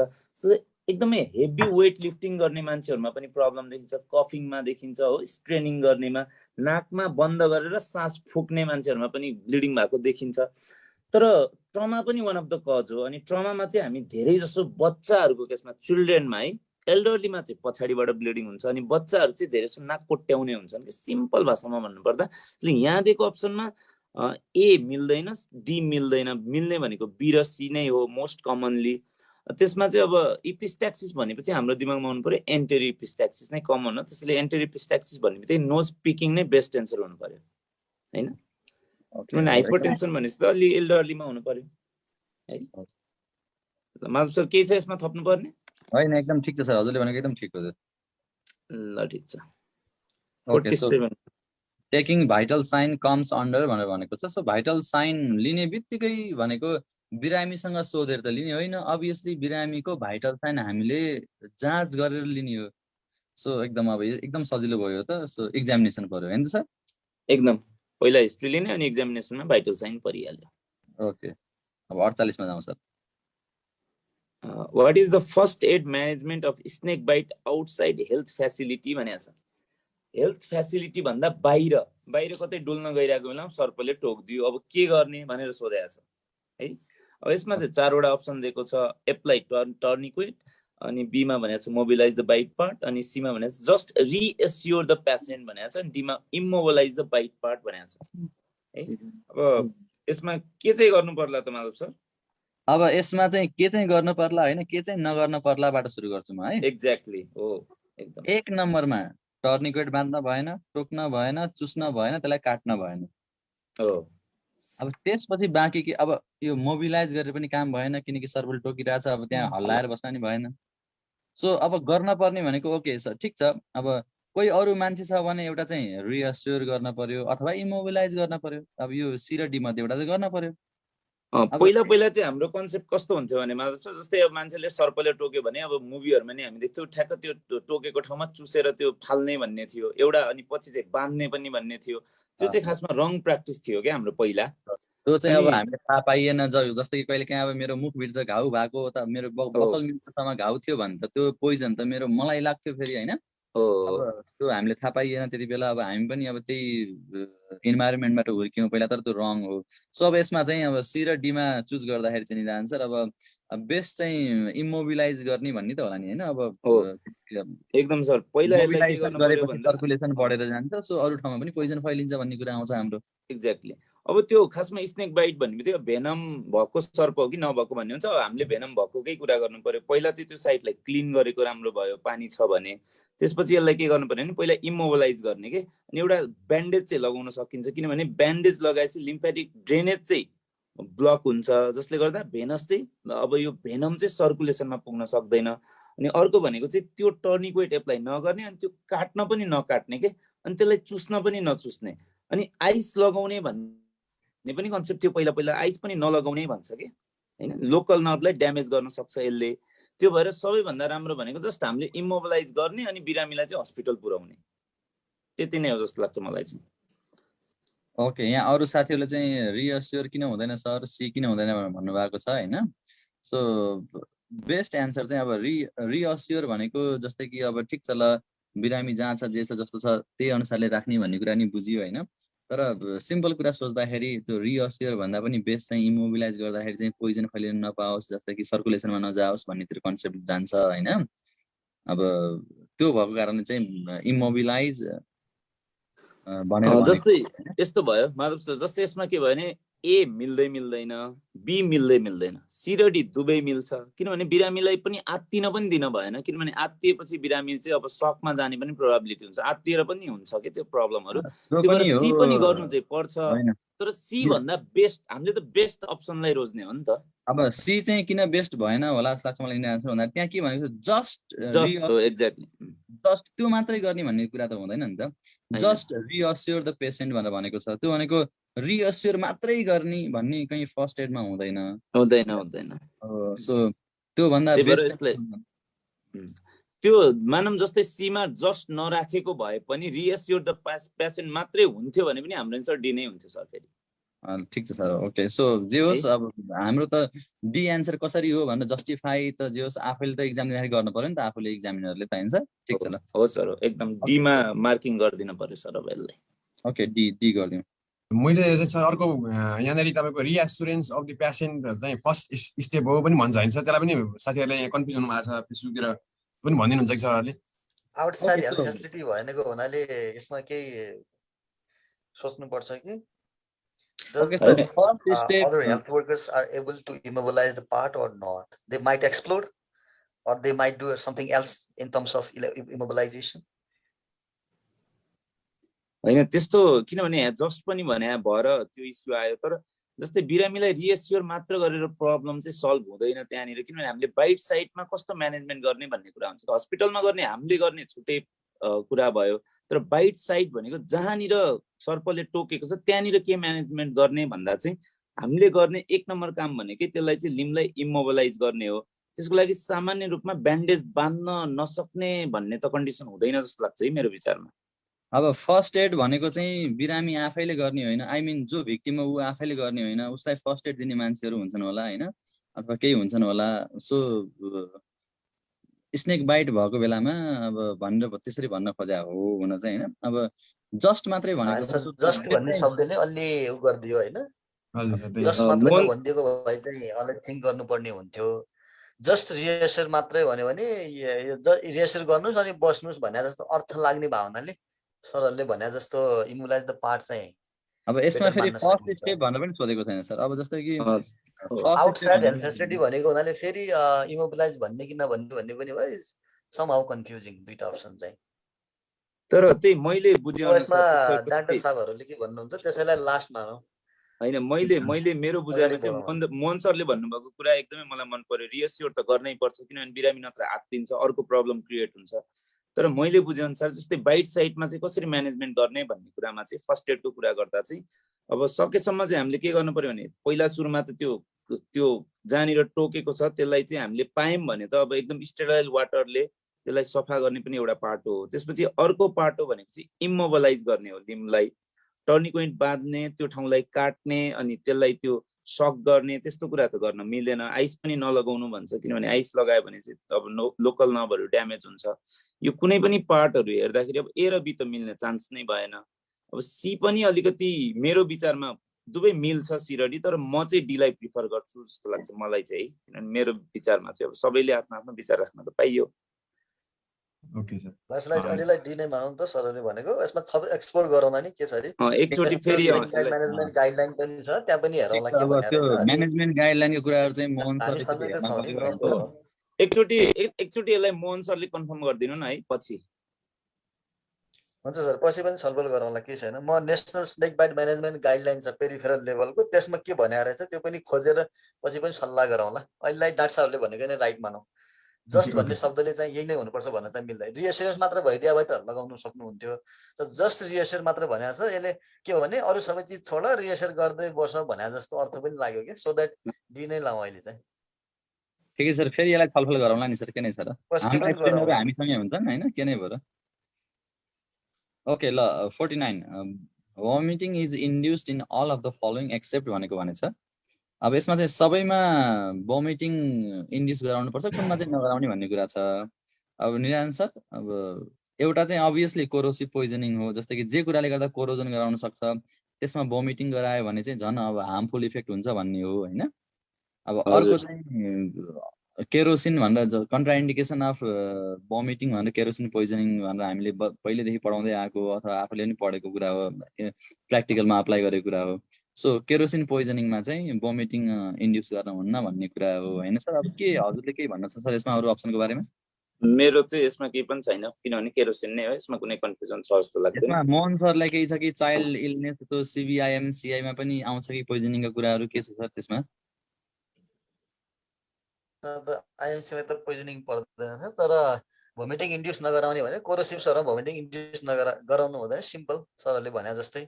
अरू यसमा अर्ग्यानोक्लोराइड, अर्ग्यानोफस्फोरस, साइनाइडहरू कुनै पनि कोरोसिभमा परेन, केरोसिनै पर्छ। पेट्रोलियम प्रोडक्ट त्यही नै राइट मान्नु पर्यो। र चिल्ड्रेन्समा one of the most common poisoning पनि हो यो, त्यसले गर्दाखेरि पनि केरोसिन लाई नै थिङ्क गर्नुपर्छ हामीले। ओके हुन्छ सर, अब 50 मा जाउँ। सो लास्ट क्वेसन पनि हो सर यो चाहिँ। अब 50 मा लास्ट क्वेसन पनि हो। So following patients are prone to develop bed sore भनेर भनेको छ। निरञ्जन सर के छ यसमा भन्न पर्ने? जस्तै अब बेड सोर भन्ने बित्तिकै अब लङ लास्टिङ कति बेरसम्म चाहिँ त्यो प्रब्लम छ भन्ने कुरा बुझिन्छ। जस्तै अब एमा भनेको छ पेसेन्ट अन ट्र्याक्सन भनेको छ। ट्र्याक्सनमा भएको बिरामी त अब धेरै समयसम्म लामो समय सुत्दाखेरि अब उसको बेड सोर हुने चान्स बढी नै भइहाल्यो। प्यारालाइज भएको मान्छे पनि आफू मुभ गर्न सक्दैन, उसमा पनि बेड सोर हुने चान्स भयो। अनकन्सियस छ, अब सुतिरहेको छ, उसमा पनि बेड सोर हुने भयो।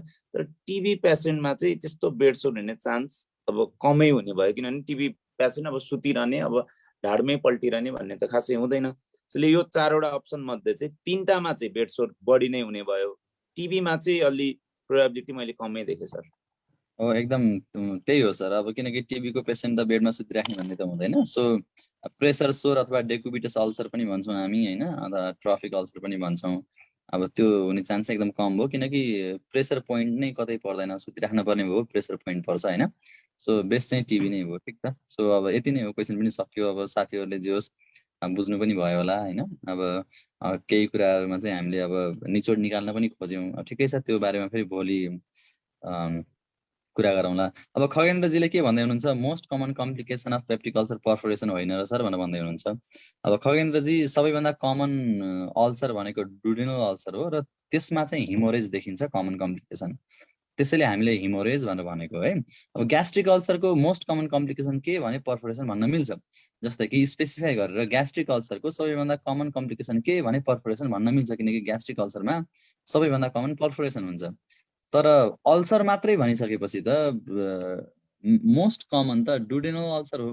सो त्यो भएको कारणले चाहिँ हिमोरेज भनेर भनेको हो। ओके, अब यसमा जस्तै त्यो अघिको क्वेसनमा चाहिँ कस्तो भने अब त्यहाँ दिएको जति सबै नै कम्प्लिकेसन हो कि, खासमा ब्लिडिङ पनि हो, पेनिट्रेसन पनि हो, पर्फोरेसन पनि हो, ग्यास्ट्रिक आउटलेट अब्स्ट्रक्सन सबै नै कम्प्लिकेसन हो। तर बेस्ट के हो छान्नु पर्यो कि हामीले। ओके, अब कतिपयले बुकमा यो लेखेको छ सर भनेर भन्नुभएको छ। बुकमा कहिलेकाहीँ अब ठिक छ, बुकमा रङ टाइपिङ भएको होला अथवा एरर भएको होला होइन। बुकमा जहिले पनि सही हुन्छ भन्ने चाहिँ हुँदैन, त्यो भएको होला, हुन सक्ला होइन। अब यति कुरा बुझ्नुहोस् कि most common complication of peptic ulcer is haemorrhage, सबैभन्दा dangerous complication is perforation. Dangerous complication is perforation, किनकि पर्फोरेसन भइसकेपछि जसलाई मेडिकल्ली म्यानेज गर्न सकिन्थ्यो अब सर्जरी गर्नुपर्ने हुन्छ क्या। हाम्रो अहिले यो 50 वटा क्वेसनमा अलिकति कन्फ्युजिङ क्वेसन चाहिँ यो स्नेक बाइटको चाहिँ अलिकति कन्फ्युजिङ देखियो, अरू चाहिँ त्यस्तो कन्फ्युजिङ खाले क्वेसन खासै भएन। त्यो स्नेक बाइटको चाहिँ थोरै त्यसमा नि के भयो भन्दाखेरि थोरै हामीले पढ्दै गर्दाखेरि चाहिँ ओके उनीहरूले कुन रेफरेन्स लिएको छ अब कहिलेकाहीँ त त्यो अनुसार पनि फरक पर्छ। एउटा दुईटा क्वेसन चाहिँ धेरै 50 वटा क्वेसन छ 48 वटा मिलाएको छ नि त पास भइहाल्यो नि। 50 किन मिलाउने होला? कुन 50 वटै मिल्यो नि मोहन सर? कुन 50 मिल्यो नि भइहाल्यो नि। ल एउटा दुईटा कन्फ्युज भयो छोडिदिउँ त्यसलाई। ल अरू मिलाएको छ नि त राइट हैन। त्यसले गर्दा एउटा दुईटा क्वेसन लोकसेवाको कसैलाई थाहा नै हुँदैन उनीहरूले कुन रेफरेन्स लियो कुन कन्टेस्टमा बनायो हैन, त्यो बनाउने मान्छे कुन थियो। जस्तो सपोज अहिले डाक्टर निराजनले बनाएको भए त उहाँले त आफ्नो आन्सरलाई किन गलत भन्नुहुन्छ र? उहाँले त सबै रेफरेन्स हेरेर बनाउनु भएको हुन्छ नि हैन। त्यसले गर्दाखेरि एउटा दुईटा क्वेसन चाहिँ तलमाथि हुन्छ, यसलाई इस्यु बनाउनु हुँदैन साथीहरू। ओके यो हुन सक्छ भन्ने कुरा मात्रै हो, तर सबै क्वेसनमा त्यस्तो हुनु भएन, एउटा दुईटा क्वेसनमा त्यस्तो हुन सक्छ। किनभने 50 वटा क्वेसनमा एउटा दुईटा क्वेसन त्यस्तो पनि आउँछ भन्ने एउटा सिकाइ भयो विद्यार्थीले। लर्निङ लिनुपर्छ हामीले। लगभग सर सबै सिलेबसबाट सबै आएछ हैन सर? मोहन सर हाम्रो यो हेल्थ असिस्टेन्ट सिलेबसबाट पुरै सिलेबस अनुसार आछ, ठ्याक्कै आछ। त्यसले गर्दाखेरि अब शङ्कु त त्यसले पनि हो। अब सिलेबस फलो गर्दै पास्ट एक्सपिरियन्सलाई लिँदै अब तयारी गर्ने हो साथीहरूले, त्यसरी जाँदा बेटर हुन्छ। इक्जाममा जस्ता त्यस्तै क्वेसन त यो यस्तो इजी क्वेसन त अहिलेसम्म सोधेको थिएन होला, त भेरी इजी हो हिस्ट्रीमा। तर इजी भए पनि मोहन सर क्वेसन चाहिँ स्ट्यान्डर्ड रहेछ है, क्वेसन चाहिँ एकदम स्ट्यान्डर्ड मेन्टेन चाहिँ भएको छ। अप्सनहरु चाहिँ एकदम स्ट्यान्डर्डाइज गरेर राखेको छ, गुड। अब कतिपय साथीहरूले चाहिँ त्यो अल्सरको केसमा पर्फोरेसन किन नभएको, जस्तै कि अब अल्सर भन्दाखेरि सिधै पर्फोरेसन हुनुपर्ने अनि के अरे ड्युडेनल अल्सर भनेर छुट्यायो भने मात्रै हेमोरेज हुनुपर्ने होइन र सर भनेर भनिरहेका छन्। मोहन सर यसमा के भन्नुपर्ने, हजुरलाई केही लाग्छ कि अब हजुरको जस्तै कि एक्सपिरियन्स आइडिया केही थियो कि कुनै जमाना हजुरले पनि पढ्नु भएको थियो होला, यो कुरा के लाग्छ सर हजुरलाई? अब यस्तो डिबेट पनि थियो अहिलेको। अब एमएलए को किताबहरू त के आछ मैले हेरेको छैन। पहिला चाहिँ केही वर्ष अगाडि चाहिँ हेमोरेजलाई कम्प्लिकेसन भन्ने कि नभन्ने भन्ने पनि डिबेट थियो क्या। एकचोटि सकको कम्प्लिकेसन के हो भन्ने क्वेसन आयो, त्यसमा पनि यस्तै थियो अप्सन्सहरू। हेमोरेजलाई कम्प्लिकेसन भन्ने कि नभन्ने हैन। अब हेमोरेज कहिलेदेखि भएको त्यसलाई मान्ने कि नमान्ने, कम्प्लिकेसन त कुनै कम्प्लिकेसनको अर्थ त के हो हैन, छुट्टै अर्थ लाग्छ। त्यसले गर्दाखेरि हेमोरेज हो कि भन्ने हो हैन। तर अल्टिमेट कम्प्लिकेसनको रूपमा त पर्फोरेसनलाई लिन्छौँ, तर स्टिल यो अलि उनीहरू छ त्यहाँबाट क्लिनिकली जे डिसिजन गर्नुहुन्छ द्याट इज राइट। यसमा मैले भन्दा हामीहरूले बुकहरू हेर्दाखेरि चाहिँ जस्तै कि अब अरू ठाउँमा हामी हेमोरेजलाई कम्प्लिकेसनको रूपमा लिन्छौँ कि लिँदैनौँ भन्नेले मात्रै हो कन्फ्युजिङ भन्ने। जस्तै कि डिजिजको कम्प्लिकेसन मान्ने कि सकलाई कम्प्लिकेसन मान्ने, सपोज कहिलेकाहीँ त्यस्तो आयो भने हैन, सो द्याट हेमोरेज के अरे ट्र्याक गर्न सक्छ कि सक्दैनौँ हामी, कम्प्लिकेसनकै रूपमा राखिराख्ने कि कम्प्लिकेसन भनेको त जस्तो हामी त्यसलाई त थर्ड स्टेजतिर गर्छौँ हैन, जो चाहिँ हामी ट्रिटमेन्ट गर्न सक्छौँ त्यसलाई त कम्प्लिकेसन भन्ने कि नभन्ने भन्ने डिबेटले चाहिँ यो क्वेसनमा डिबेट भएको हुनसक्छ। नत्र पर्फोरेसन के अरे पर्फोरेसन र हेमोरेज दुइटै चाहिँ अलिक कन्फ्युजिङ चाहिँ हो। सरहरूले जे भन्नुहुन्छ त्यसैलाई राइट भनेर धेरै यसमा गर्नुपर्ने छैन। अब 49 वटा क्वेसन गराउन के भयो त, नो प्रब्लम हैन। मेरो विचारमा पनि अब तपाईँहरूले के डिसिजन गर्नुहुन्छ त्यही ठिक हुन्छ, नो प्रब्लम। निरञ्जन सरले के भन्नुहुन्छ यसमा?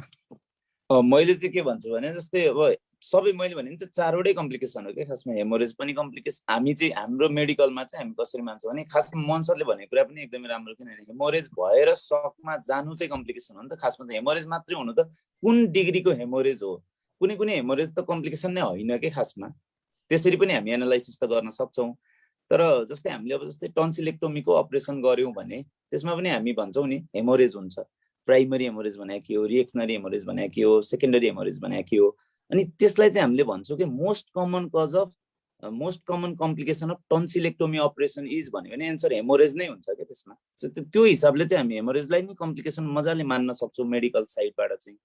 त्यो भएर मेरो विचारमा चाहिँ माधव सरले भने जस्तै पर्फोरेसन भनेको चाहिँ डेन्जरस कम्प्लिकेसन हो, किनभने सर्जरीतिर जानु पर्यो भने हेमोरेज पनि थोरै डिग्रीमा चाहिँ त्यति डेन्जरस नभए पनि धेरै डिग्रीमा त त्यो पनि डेन्जरस नै हुनसक्छ। अब कुन माइल्ड छ कि मोडरेट छ कि सिभियर छ भन्ने कुरा हो। तर मोस्ट कमन कम्प्लिकेसन कमनली त पर्फोरेसन भन्दा कमन चाहिँ हेमोरेज हुन्छ जस्तो लाग्छ मलाई चाहिँ मेरो विचारमा।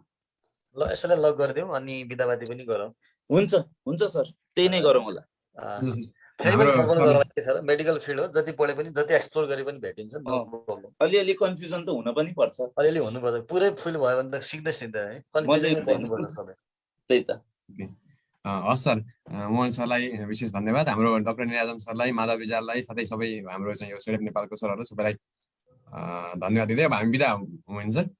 ओके हुन्छ सबैलाई अरू क्वेरीजहरू छ भने अरू सेसनमा पनि गर्दै गरौँला धेरै राति पनि भयो पिटा खाइन्छ ल सुतौँ। ओके सर ओके हस् हस् सम्पूर्ण साथीहरू हस्।